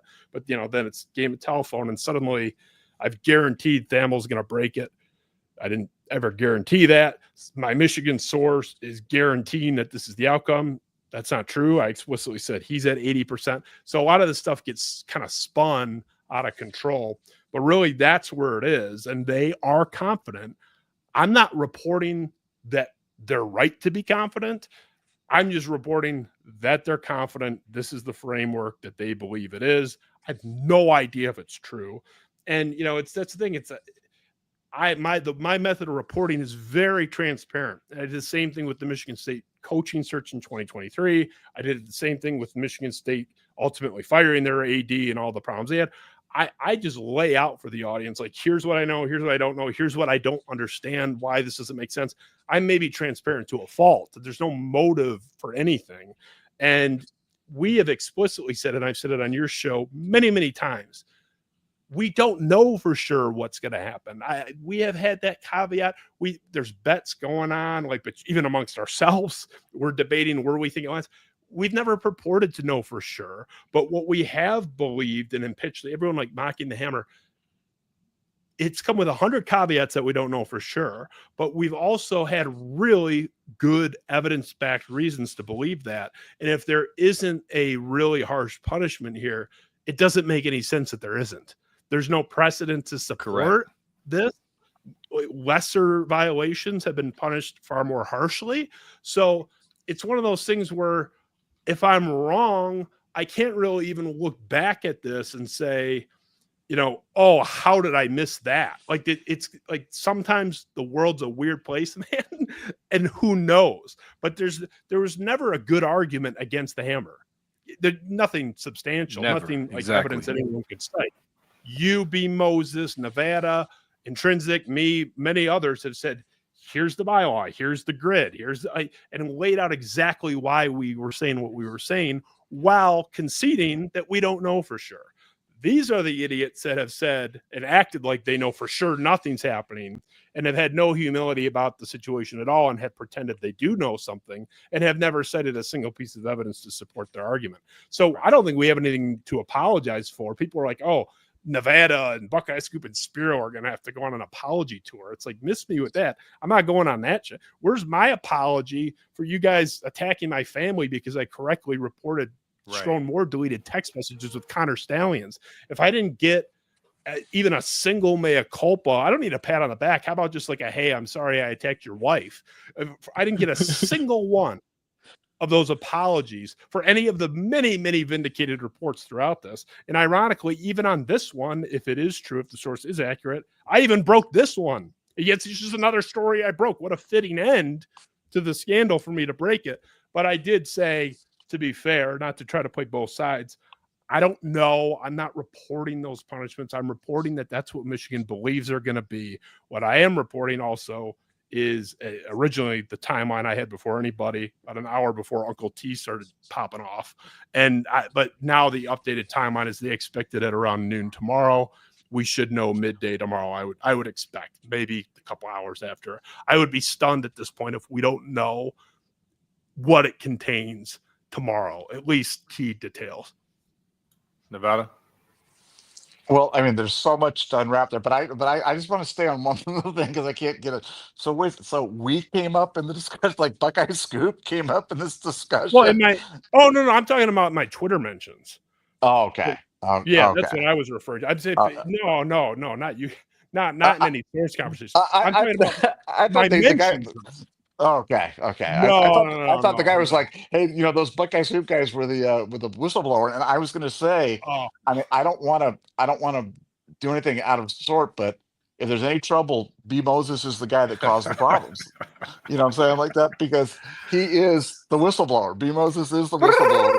There you go. No, that's definitely not what I was saying. And I'm sure B. Moses has seen some of this stuff too, where it's like, oh yeah, it's gonna be a bloodbath. It's like, where was your guys' humility when you got smothered by one issue after another? I've been creaming these people dating back to Matt Weiss before anyone knew who Connor Stallings was. They mocked me for my reporting on that, which was actually, if anything, tilting in their favor. I mean, it's deplorable as it related to Weiss, but I said, like, it's no child pornography involved, or at least no evidence of it, which there wasn't. And I said it wasn't football related. And it's like they're calling me a scumbag for that. So why would I apologize? Even if I got like a report wrong, I wouldn't apologize. But especially in this case, in this hypothetical where, oh my God, if this source is right, Spiro's going to have to go on an apology tour. Spiro is just going to have thrown a perfect game in straight reporting in terms of actual tangible elements of the scandal. So I don't know, like, what Spiro's apologizing for. Spiro should get a plaque. So I don't get the argument. You can make fun of our prediction being wrong, but we had sound logic and we laid out exactly why we think. Really, what it comes down to, and I've talked about it with Intrinsic privately, a bunch of people privately, even with the source directly, it doesn't make any sense if we're wrong. That's where I can't reconcile. I can't believe that we're wrong. Why would we be wrong? Right. It's basically a grid that you follow. It's like geometry, and like the answer key has the wrong answer. Like there's a typo. Like it doesn't make any sense, because we know what they did. They've admitted to most of it already, and there's hard evidence of it. And like, you do this, here's the punishment. And yes, there's aggravating that can escalate it, or kind of standard, and then you're kind of at this level. But what you don't get is, oh, we're way down here. There's no, what scandal has been an example of that ever? So if we were wrong with our prediction, not report, I have no explanation for why. I don't know that we did anything wrong. We're kind of following everything. It was a very scientific method, but we'll see. I think we're going to find out very soon. Justin, real quick. I got a super chat that I want you to weigh in on, all of us to weigh in on, but thanks for the $4.99, Braden Hatton. Why would Scum get special treatment other schools didn't get, despite being the least cooperative? Makes no sense. Sounds like cope from Spiro source. What's your thoughts on that? Yeah, I agree. None of it makes sense. I mean, I don't know if he means special treatment just by like lenient treatment. Is that? No, like, hey, well, I'll let him explain in the chat, but I took it as, hey, we're going to give you the inside scoop. We don't do this to other schools, but you're going to get it. Well, that's what I think he means. Okay, that makes sense. And I've heard that a lot too. And on my spaces, I heard that. My counter to that is, and this is without knowing for sure the nature of the NCAA source, that I'm a degree of separation away from now. I don't think the NCAA made a formal committee decision to give Michigan a heads up. We're talking about human beings. People talk. If there's relationships there, you hear stuff. That's how the stuff goes. I agree, but I don't think it was an NCAA decision or even something that they knew about, like a conversation that was happening. I think it seems to me that this was two guys, or maybe it's a girl on the other side, I don't know, talking that know each other, have some kind of relationship, and giving a heads up. That was my perception of it. It was certainly not a formal heads up that on NCAA letterhead. So I agree, but if it's not an official or approved decision to kind of give them a heads up or whisper in their ear, then that contention doesn't really hold water or matter because it's not relevant. As far as the sounds like cope, I hope you're right. My only, again, even this person is not sure, but this person has been giving me bad news on Michigan for 2 years. So, I mean, that's why they reached out to me in the first place. So this has not been one of those like Chris Ballas, TRO injunction. This isn't one of those guys up there. He's actually the opposite. So I don't think that's the case. I mean, who knows? He could be coping and not realize he's coping, but that it doesn't ring true. That's not really been. Why would he be giving me stuff on the scandal that was unfavorable for 2 years? So I can't reconcile that, but I can't reconcile a lot of this stuff. I mean, that's the good thing. And I like that you guys have an element of this too, where it's like, man, let's talk this out. And this is how I covered, the Urban Meyer thing is how I cover everything. Because I think it's the best way to do it. And it opens up, there's some downsides to it and people take things out of context and, whatever. But I like saying, like, look, here's exactly what I know. Here's what I don't know. Here's what I don't understand. Here's what makes no sense. And like, hey, let's talk this out. So I have nothing to hide, and there's no pivot. There's no backtracking or forward tracking or anything. It's real-time reporting, baby. And I'm just telling you what I know and what I don't. Yeah. So Yeah. can I ask you Go ahead, something real quick, Intrinsic. Justice? So Yeah. the thing that gets me, okay, is all right. So we agree we don't really understand the penalties, but this source mentions the three hot names, right? Basically, they gave your Connect, Harbaugh, Stallions, and more, and a fine. Why wasn't there any more specifics? Like, there has to be more. Like Denard Robinson, for instance, he's one of the level ones. We have no clue what happened to him. Like, why aren't there anything like that? Well, I don't know, but I suspect that it was not an all-inclusive summary. Okay. Even from my source, even from my sources side, I suspect that. I can tell you for a fact it wasn't on my case. Like, I didn't even ask about that. You get like my source, I was in the middle of a really interesting conversation on a really interesting point with some of the Wetzel stuff. And then he's like, this guy hangs up on me all the time. He does it nicely, but he's a really busy guy. So I can't pepper him with those questions, about, hey, like about Denard. To me, I keep it really tight. Yeah. I gotta pick and choose. Like, I don't know if you guys know Dylan. Every day is a friend of mine, Buckeye alum, and he's on, active on X and all that. He's a big fan of your guys. And he's constantly texting me something he like read on a board or heard somewhere or whatever from his people. And he's like, hey, can you check on this? I'm like, I even asked him, like, where are you getting this from? Because I can, but I don't want to burn that up. So, like, I don't know. I didn't ask him about Denard. I don't really even care about Denard personally. I mean, it sure it'd be interesting. But the crux of this to me is vacating of wins, yes or no? Bowl ban, yes or no? And then a huge gap, and then you get into like what's going on with Sharon and stuff like that. To me, what some failed assistant Denard, who's like in disgrace now on the sideline somewhere, who cares? I mean, he wasn't relevant at the time. He's not relevant now. So that's just me personally. But I haven't brought that up. I don't even know if he knows.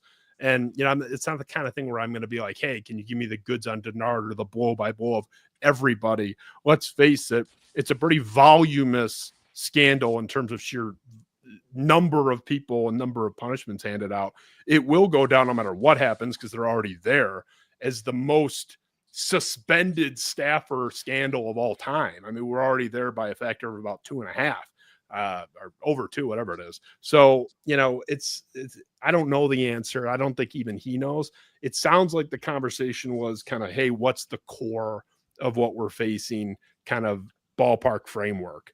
That's my understanding. That's certainly how it was relayed to me. Nevada, did you have something before I mentioned something? No, I mean that's kind of what I figured. I figured it was the 2 big enchiladas were vacated wins and bowl bans. And obviously the secondary thing is what happens to Sharon Moore.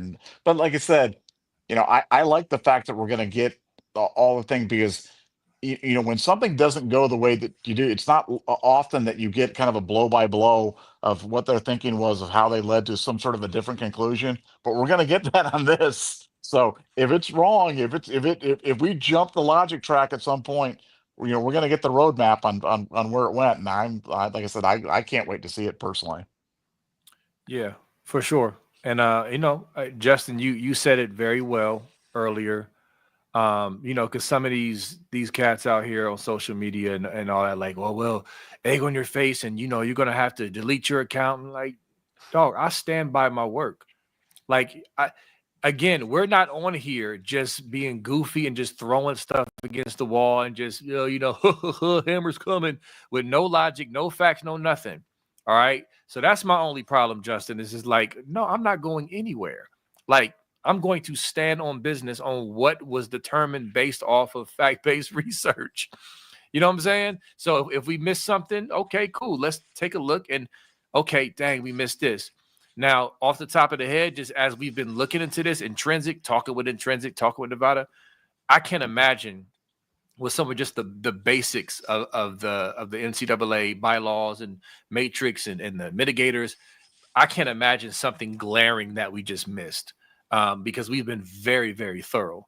But again, this, just to repeat, y'all, Justin said his source is saying they have not seen the document and they are not 100%. But Justin, people try to report and basically speak on your behalf as if that's what was being said. This is what was being said, Justin. This is how it was being conveyed. Basically, the rumor was being spread like, Justin's source said the NCAA said these are the penalties. We're good to go. That's basically how it was packaged, right? But that's not what happened. Well, and the funny thing is, like, the original screenshot that was going around, and I did say this at the very top of my spaces, which was a public spaces today that anyone could still go listen to now, was a Buckeye that was, I think, well-meaning, a subscriber, and he, I think, did the best he could in laying it out, and he made a point, which I did appreciate, to say at the end, like, basically, attention, Spiro is not reporting. These are the official final decisions. So, which I appreciated that, but I think he innocently made a couple mistakes that helped spread the misinformation. The key one in particular being that Michigan source that I have that is a really good source, which that part is true, but is basically 100% sure and saying that this is what's going to happen. It's a pretty big misstatement, a pretty big mistake to make in the quoting of what I said. No offense to the guy. I'm not attacking you. I'm just saying. No, neither am I. I actually was that he had the most nuance and grace of anybody that's ever summarized anything I've ever said. So I'm actually very grateful. He went out of his way to try to like kind of defend me preemptively because I think he could say, maybe he misheard it. I'm not mad at him. I'm really not. Because I even said on the subscriber spaces, I said, I'm not going to ask you guys, I was talking to my audience, to not share this. Like, you're going to share it. You're going to talk that, whatever, like, do your thing. So I knew that was going to happen. It's part of the game. And, now you kind of have to try to, mitigate stuff, but really it has nothing to do whether it's a subscriber thing or not. I get misquoted on this show all the time by their fans. I get misquoted on my own shows. There's nothing to do with the subscriber thing. It's like there's stuff people claim I say. It's like anyone can go check the tape right now. Like even like a guy on my spaces is doing today, like a Michigan fan prank calling me, kind of saying, oh, what about Doomsday and all this stuff with like the Intrinsic clip. And I said, like, go back and watch that, just not even the whole episode, just like that section. Like within 30 seconds, I said, look, I don't know what's going to happen, but like I know the staff up there, it's like the sense of impending doom, like they're all gloomy, which they were. I was getting frowny face emojis and like people acting sad up there. So but in the same minute of that episode, I'm saying that, look, I don't know. So it's like, you said that it's going to be doom. It's like, that's not what I said. I said there's a couple staff members that are acting doom and gloomy. I don't know what it means, and we tried to figure it out. So who cares what these people think? Honestly, the only time I really even care what they think at all is for selfish reasons, because when they mocked me for saying anything I know is going to be true, or when they mocked me for saying Ryan Day would win a national title when I knew that he would and probably win multiple. To me, I love that, because it's like, I know I'm going to dunk on him pretty soon. Why would we take anybody seriously telling us to delete our account who didn't even think it was Stallions on the CMU sideline? Some of these people were in that stage of denial well over a year later. These are the people that have gotten every step of this wrong every step of the way. I mean, going back to Harbaugh is going to be extended. And if this were such a big deal, why are they extending him? That never happened. Oh, that's interesting that he's demanding immunity all of a sudden. Go back and read. I'll send you the links. I'll save you the time. They were saying that when Connor Stallions was suspended with pay, a completely standard HR move, and I do mostly HR work in my day job for our company, trust me, it could not be more standard to do that pending, an investigation. It's just the right step. Mel Tucker was suspended, I believe, initially with pay, and then it went to without pay. It happens every time. They were citing that as proof it wouldn't be with pay if he did anything wrong. Like, you guys don't know anything about anything. Matt Weiss was suspended with pay, and then it came out that he was a complete pervert before the Stallion stuff. So it's like these people had a precedent like months earlier in their own program on the same staff.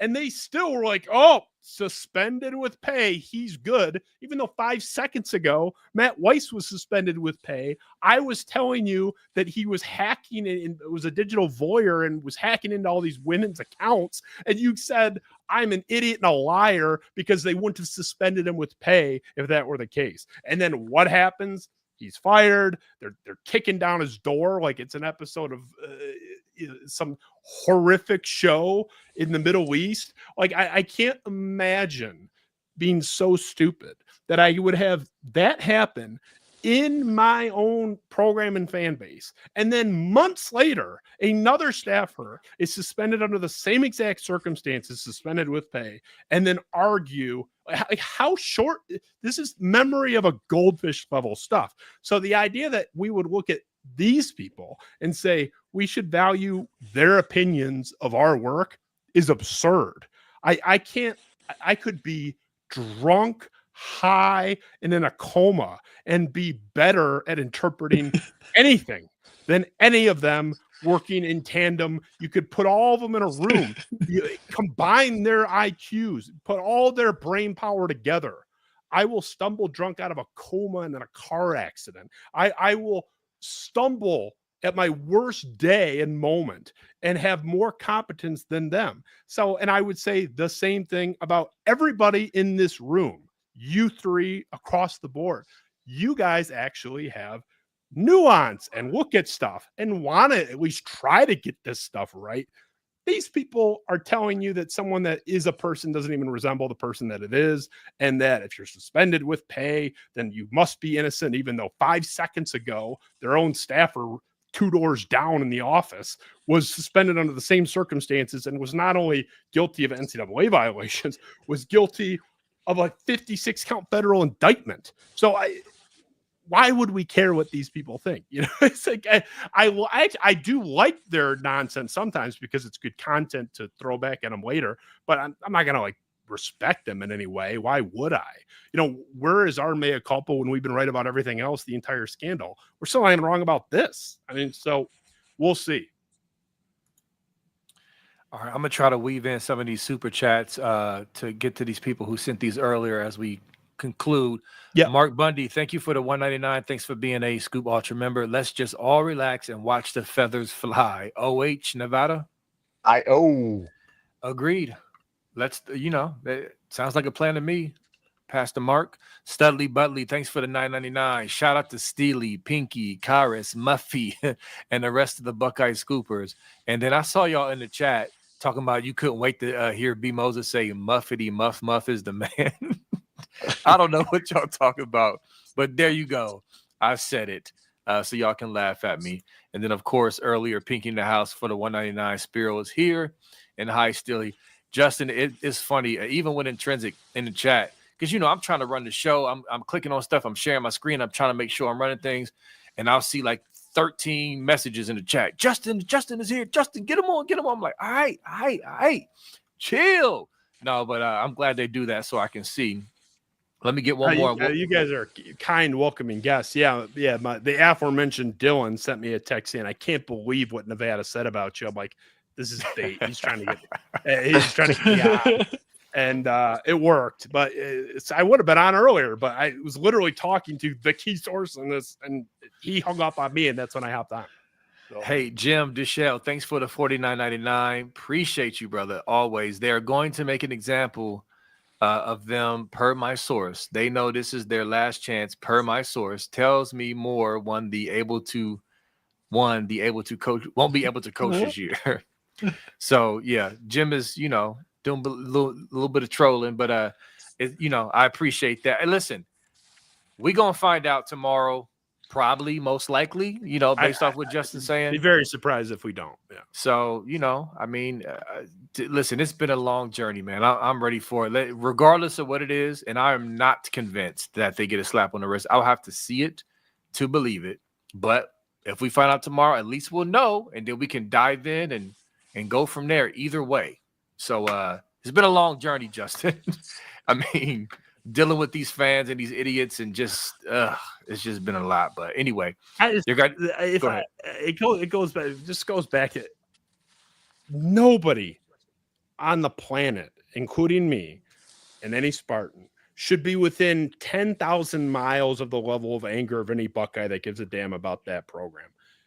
And if the NCAA blew this, hypothetically, do or mostly blow it, it goes to another level. We were already there because you guys were stopped at the doorstep of higher glory 3 straight years, every year of the scandal. We've talked about that. But if the NCAA blows this, now you guys are even more righteously aggrieved because you had a season completely wiped for players trading their own goods in exchange for services, which I have said is an older form of commerce than anything we practice today on a standard level.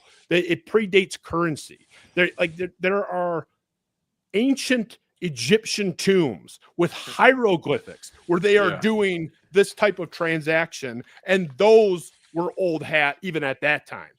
The most fundamental legitimate form, not drug dealing, trading my property in exchange for your property or services for fair value, the most fundamental, more than buying a sub at Subway. It's no less legitimate than had they went in and bought a sandwich and paid cash as they're supposed to. But because it's gear, even though it's theirs, it blew the whole world up. Now, the rules were the rules and they were stupid, but the idea that Ohio State would have a season wiped out and then have to watch this nonsense come at their expense for 3 years, and death threats of their coaches' family members and their extended family members, all the nonsense that careers ruined or almost ruined, all the financial implications, all of those consequences, the idea that after all that, they would have to see the same entity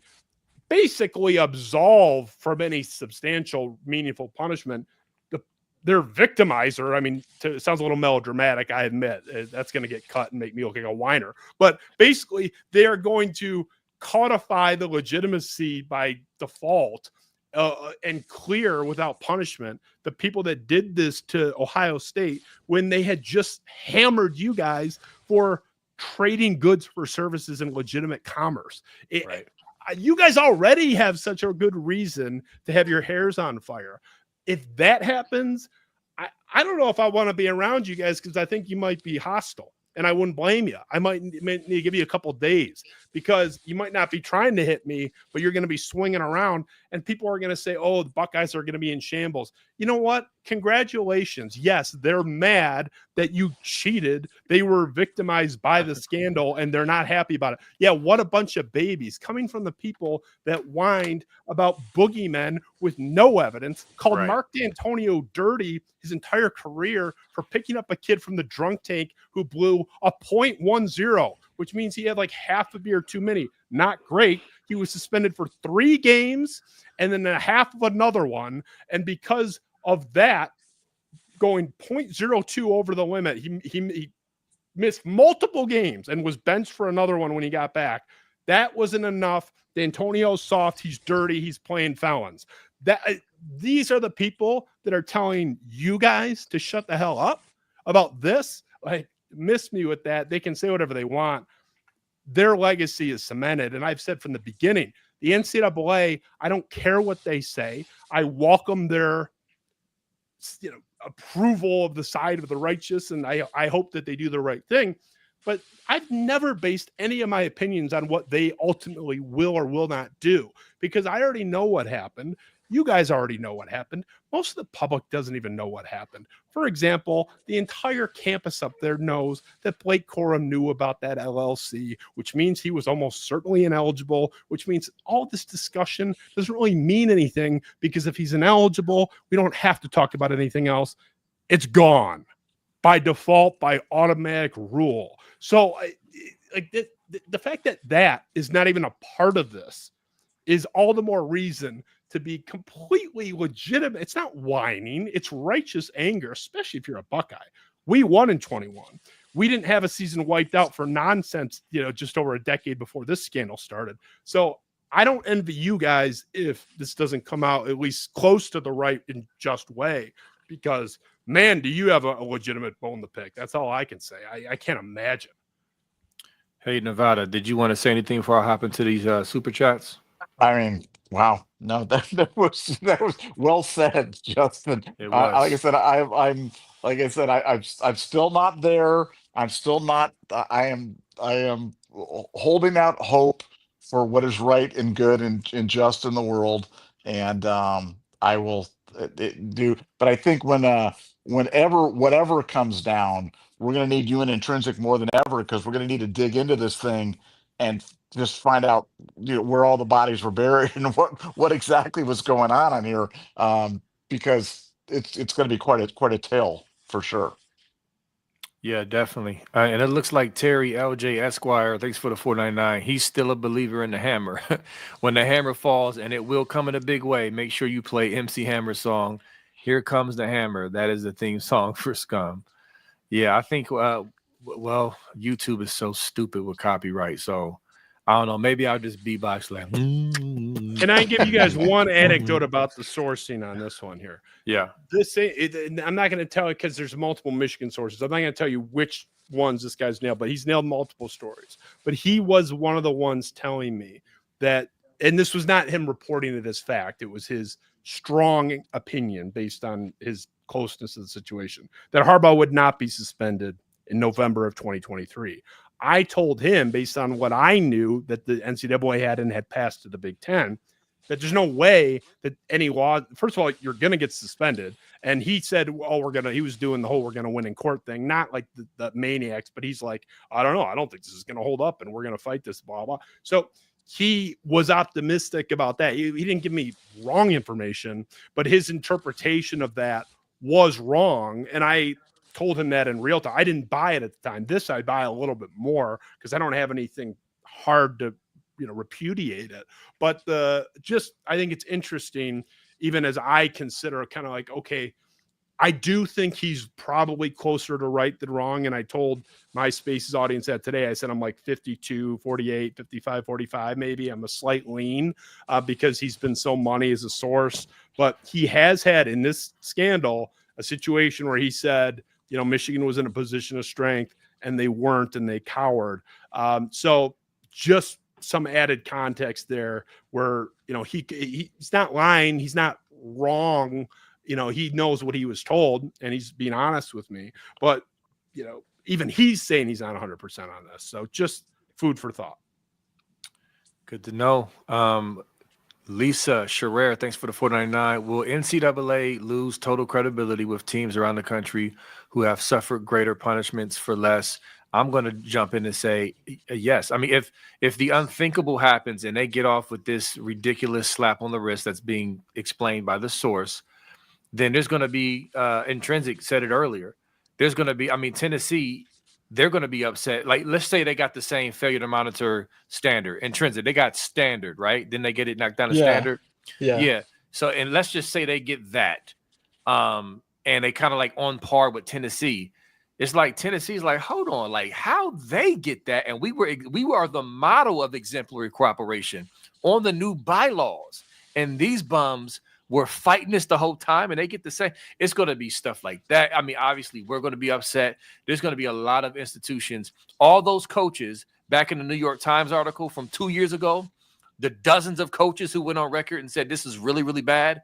Like, the advantage is such a high percentage. There's going to be a lot of upset people if the unthinkable happens, which I can't wrap my mind around, that they just get off skate with fines and Sharon Moore gets to keep his his cherry-picked 2 games. Like, my source said it won't be cherry-picked. My source said it's probably going to be, the first 2. He'll miss the first 2.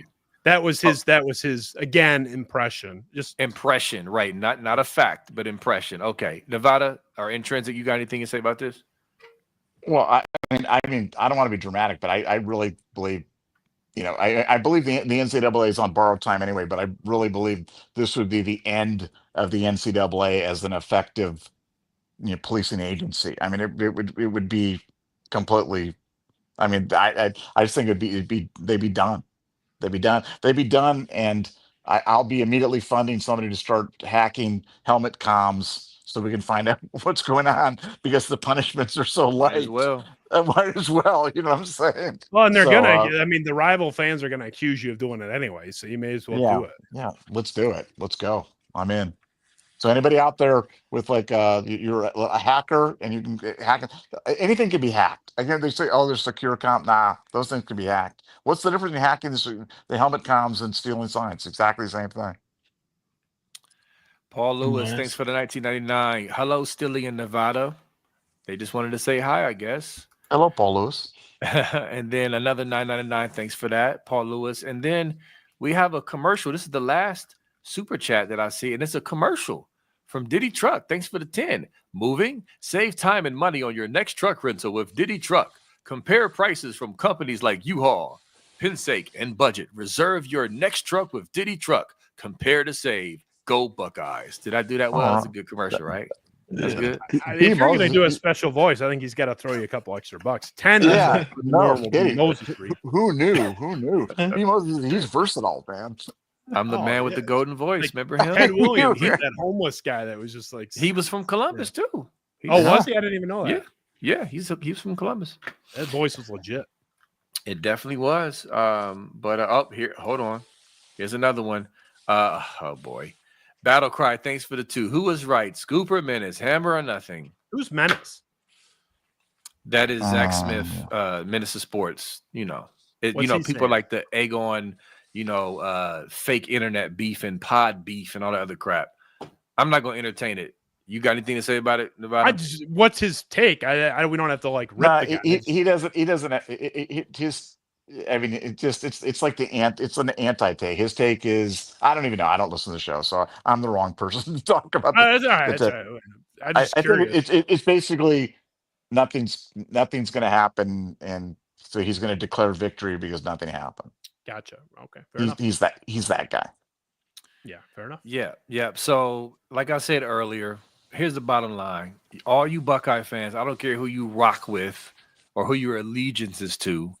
If you unless your head's been in the sand for months, these idiots cheated. Their fans are idiots. If you're rooting against the Hammer because you hate Buckeye Scoop, you're a weirdo. I just don't get it. I don't understand it.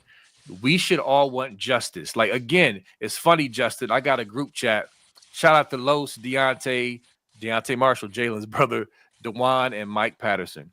We talk about how you, Justin, put a lot of our beat and some of our media people to shame because you go hard for us more than our actual media does, as far as understanding, like, hey, we should all be upset about this. They clearly cheated.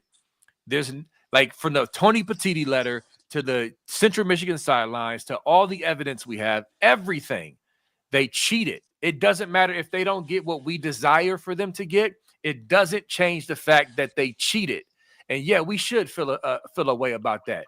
They were getting their heads knocked in for 15 years. They ducked us in 2020, and then they cheated. And now they want to pound their chest like they own us.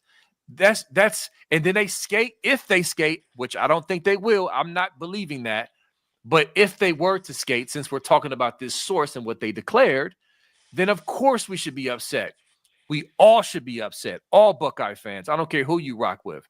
So again, I just think it's weird to semi-root against the Hammer to get the satisfaction to say, oh, Buckeye Scoop was wrong.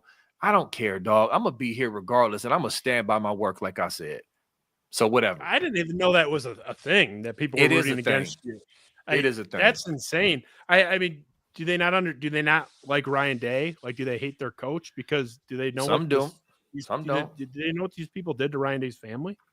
I mean, I don't know. I didn't know that was a thing. I'm like kind of stunned by that.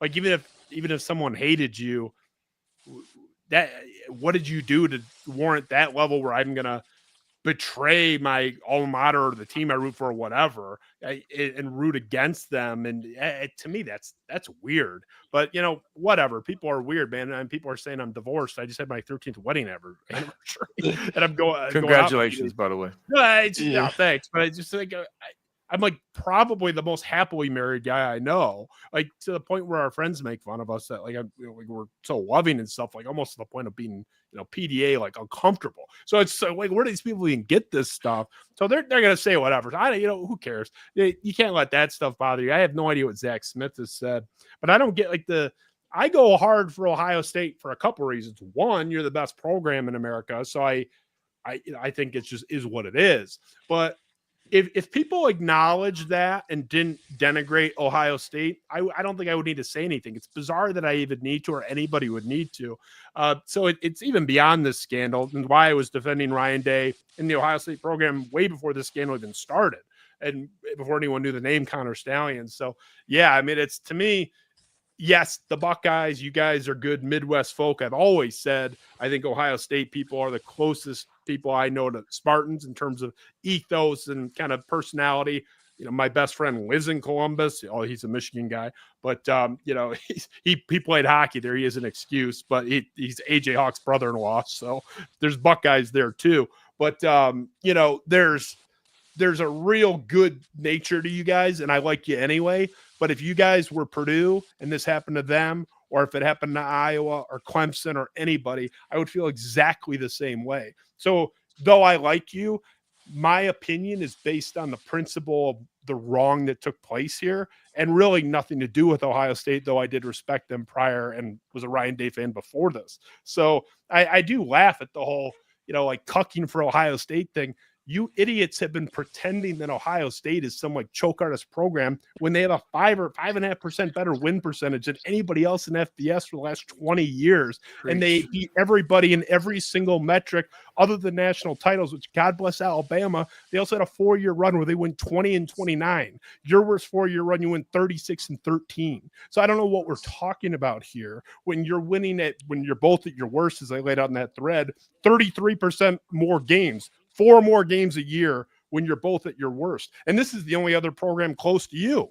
So if everyone could just understand and acknowledge that Ohio State was the best, then there wouldn't have to be any discussion, and there wouldn't be any 450-word post threads from me or anybody else. But the fact is, it drives me nuts when people spew nonsense. And nobody has gotten more nonsense unjustly in the college football space than Ohio State. I don't think it's close. Honestly, I'm biased. I think Tom Izzo gets a lot of stupid crap in the college basketball space from outside of our walls. People respect him, but people, especially the Michigan fans. Oh, he only has one national title. How many did any of your last several coaches have? It's hard to win national titles. He's got one. He's gotten very close several other times. So, to me, it's just an allegiance to the truth. You guys have a righteous anger here.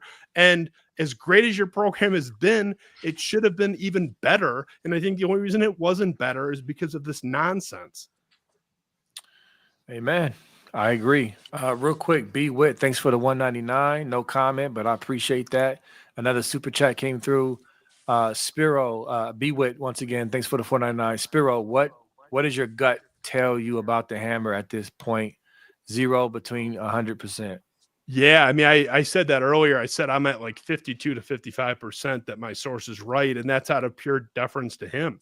And I think deference to him is a defensible point. I mean, I can't, again, without betraying trust here, I can't lay out why I have very, very good reason to trust him. But I'll just say I have not been clairvoyant in my nailing of one report after another.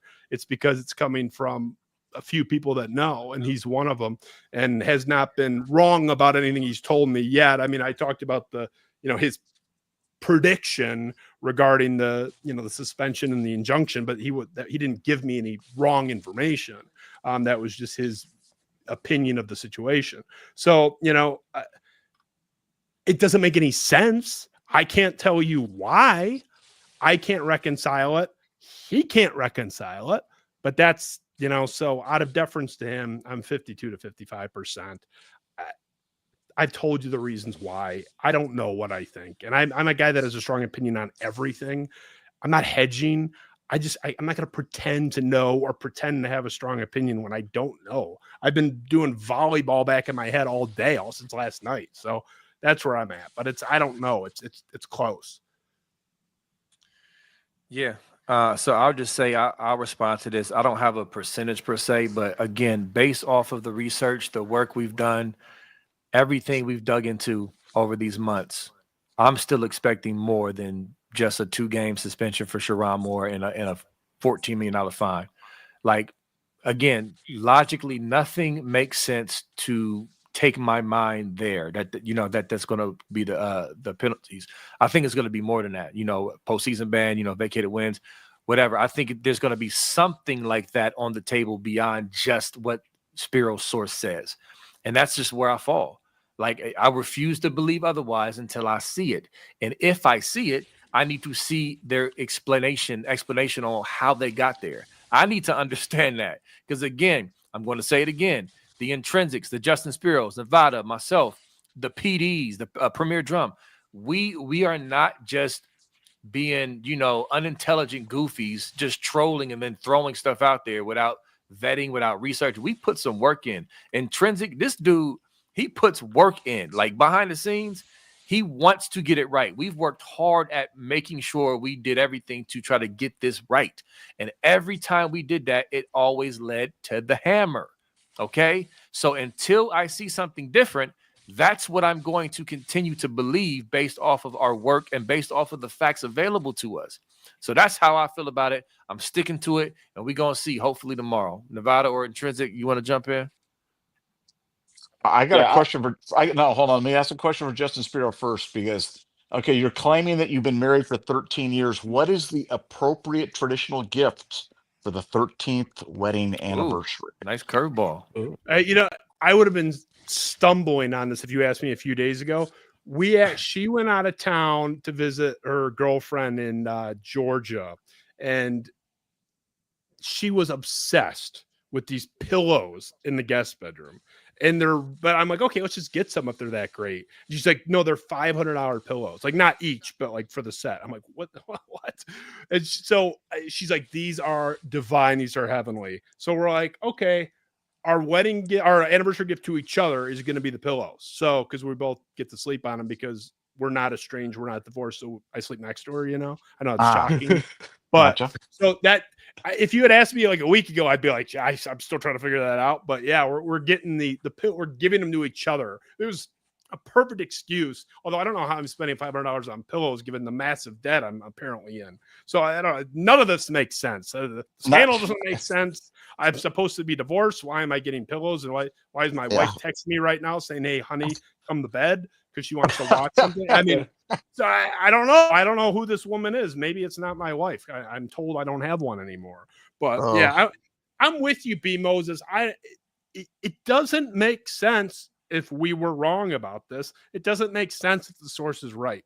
And I said on my spaces today exactly what you said, where there's a part of me that almost wants to go down the lane where there is a slap on the wrist, relatively speaking. Although, I mean, Tennessee got an $8 million fine, $14 million fine. I mean, we don't care, but that is something in terms of the scale. But anyway, I part of me wants to see the argument. I'd be fascinated to hear the argument for not punishing harshly, just out of sheer morbid curiosity, because I have looked for it for a year and a half and haven't been able to find it. And I'm the guy that's constantly saying, I don't think Harbaugh knew. He was there mostly for Central Michigan, all that stuff. Like I'm fully capable of detaching and looking at this kind of, law school training.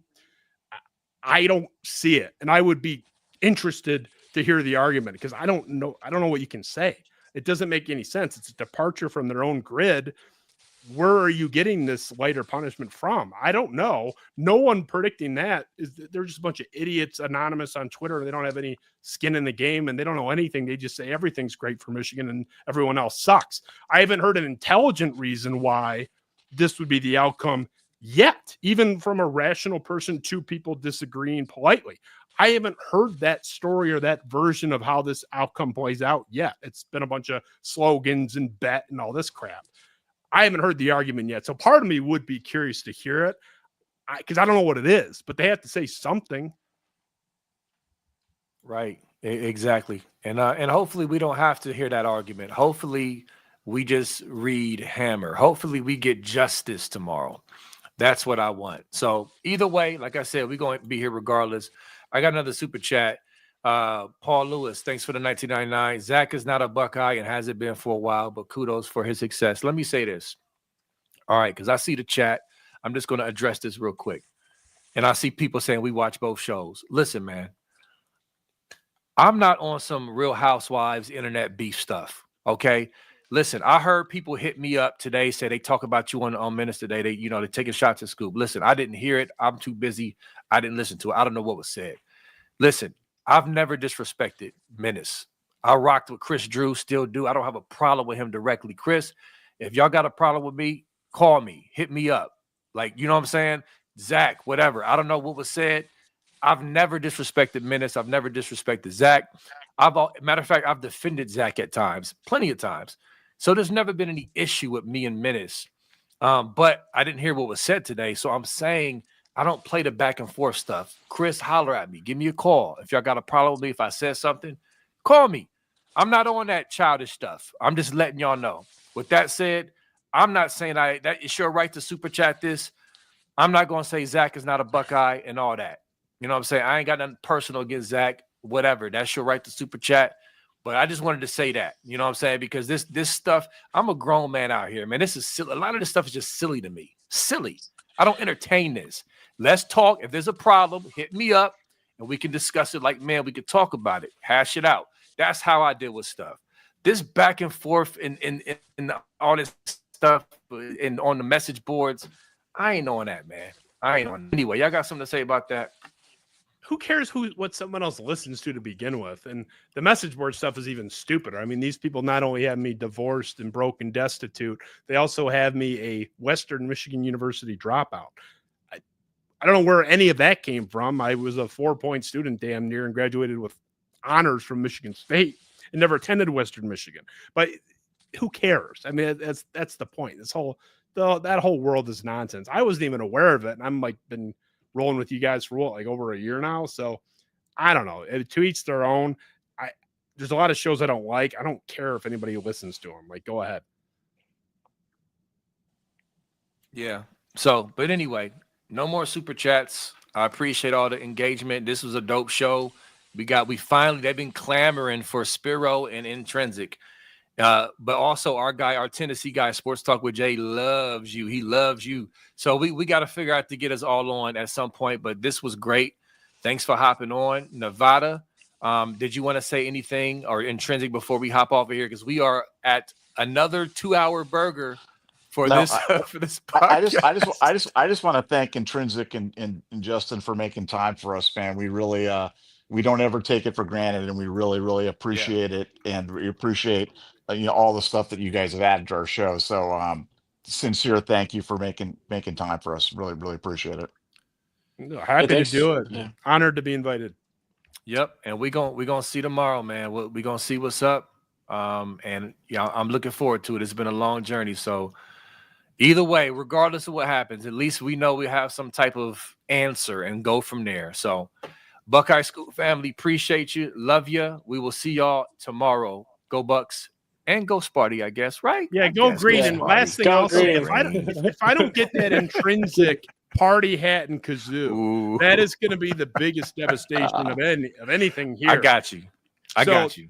Can we just maybe celebrate his birthday and have him speak on camera with that image so I don't have it out of my life entirely? We got to have that. So, I got you. We gonna work that out. I'll cope how I need to cope. Appreciate as long as you watch it with your $500 pillow that you got going on over there. Yeah, it's actually, I looked it up. It's actually $539. So she undersold it, but that's a good thing. Like I get one pillow in the divorce and she gets the other one. So it's an easy thing to split when we're dividing the assets. I don't know when this divorce is going down, but apparently it is. So yeah. All right, y'all. Well, listen, we're going to go ahead and hop off. We appreciate y'all sticking with us for a long show, but a good show. See you tomorrow. Peace.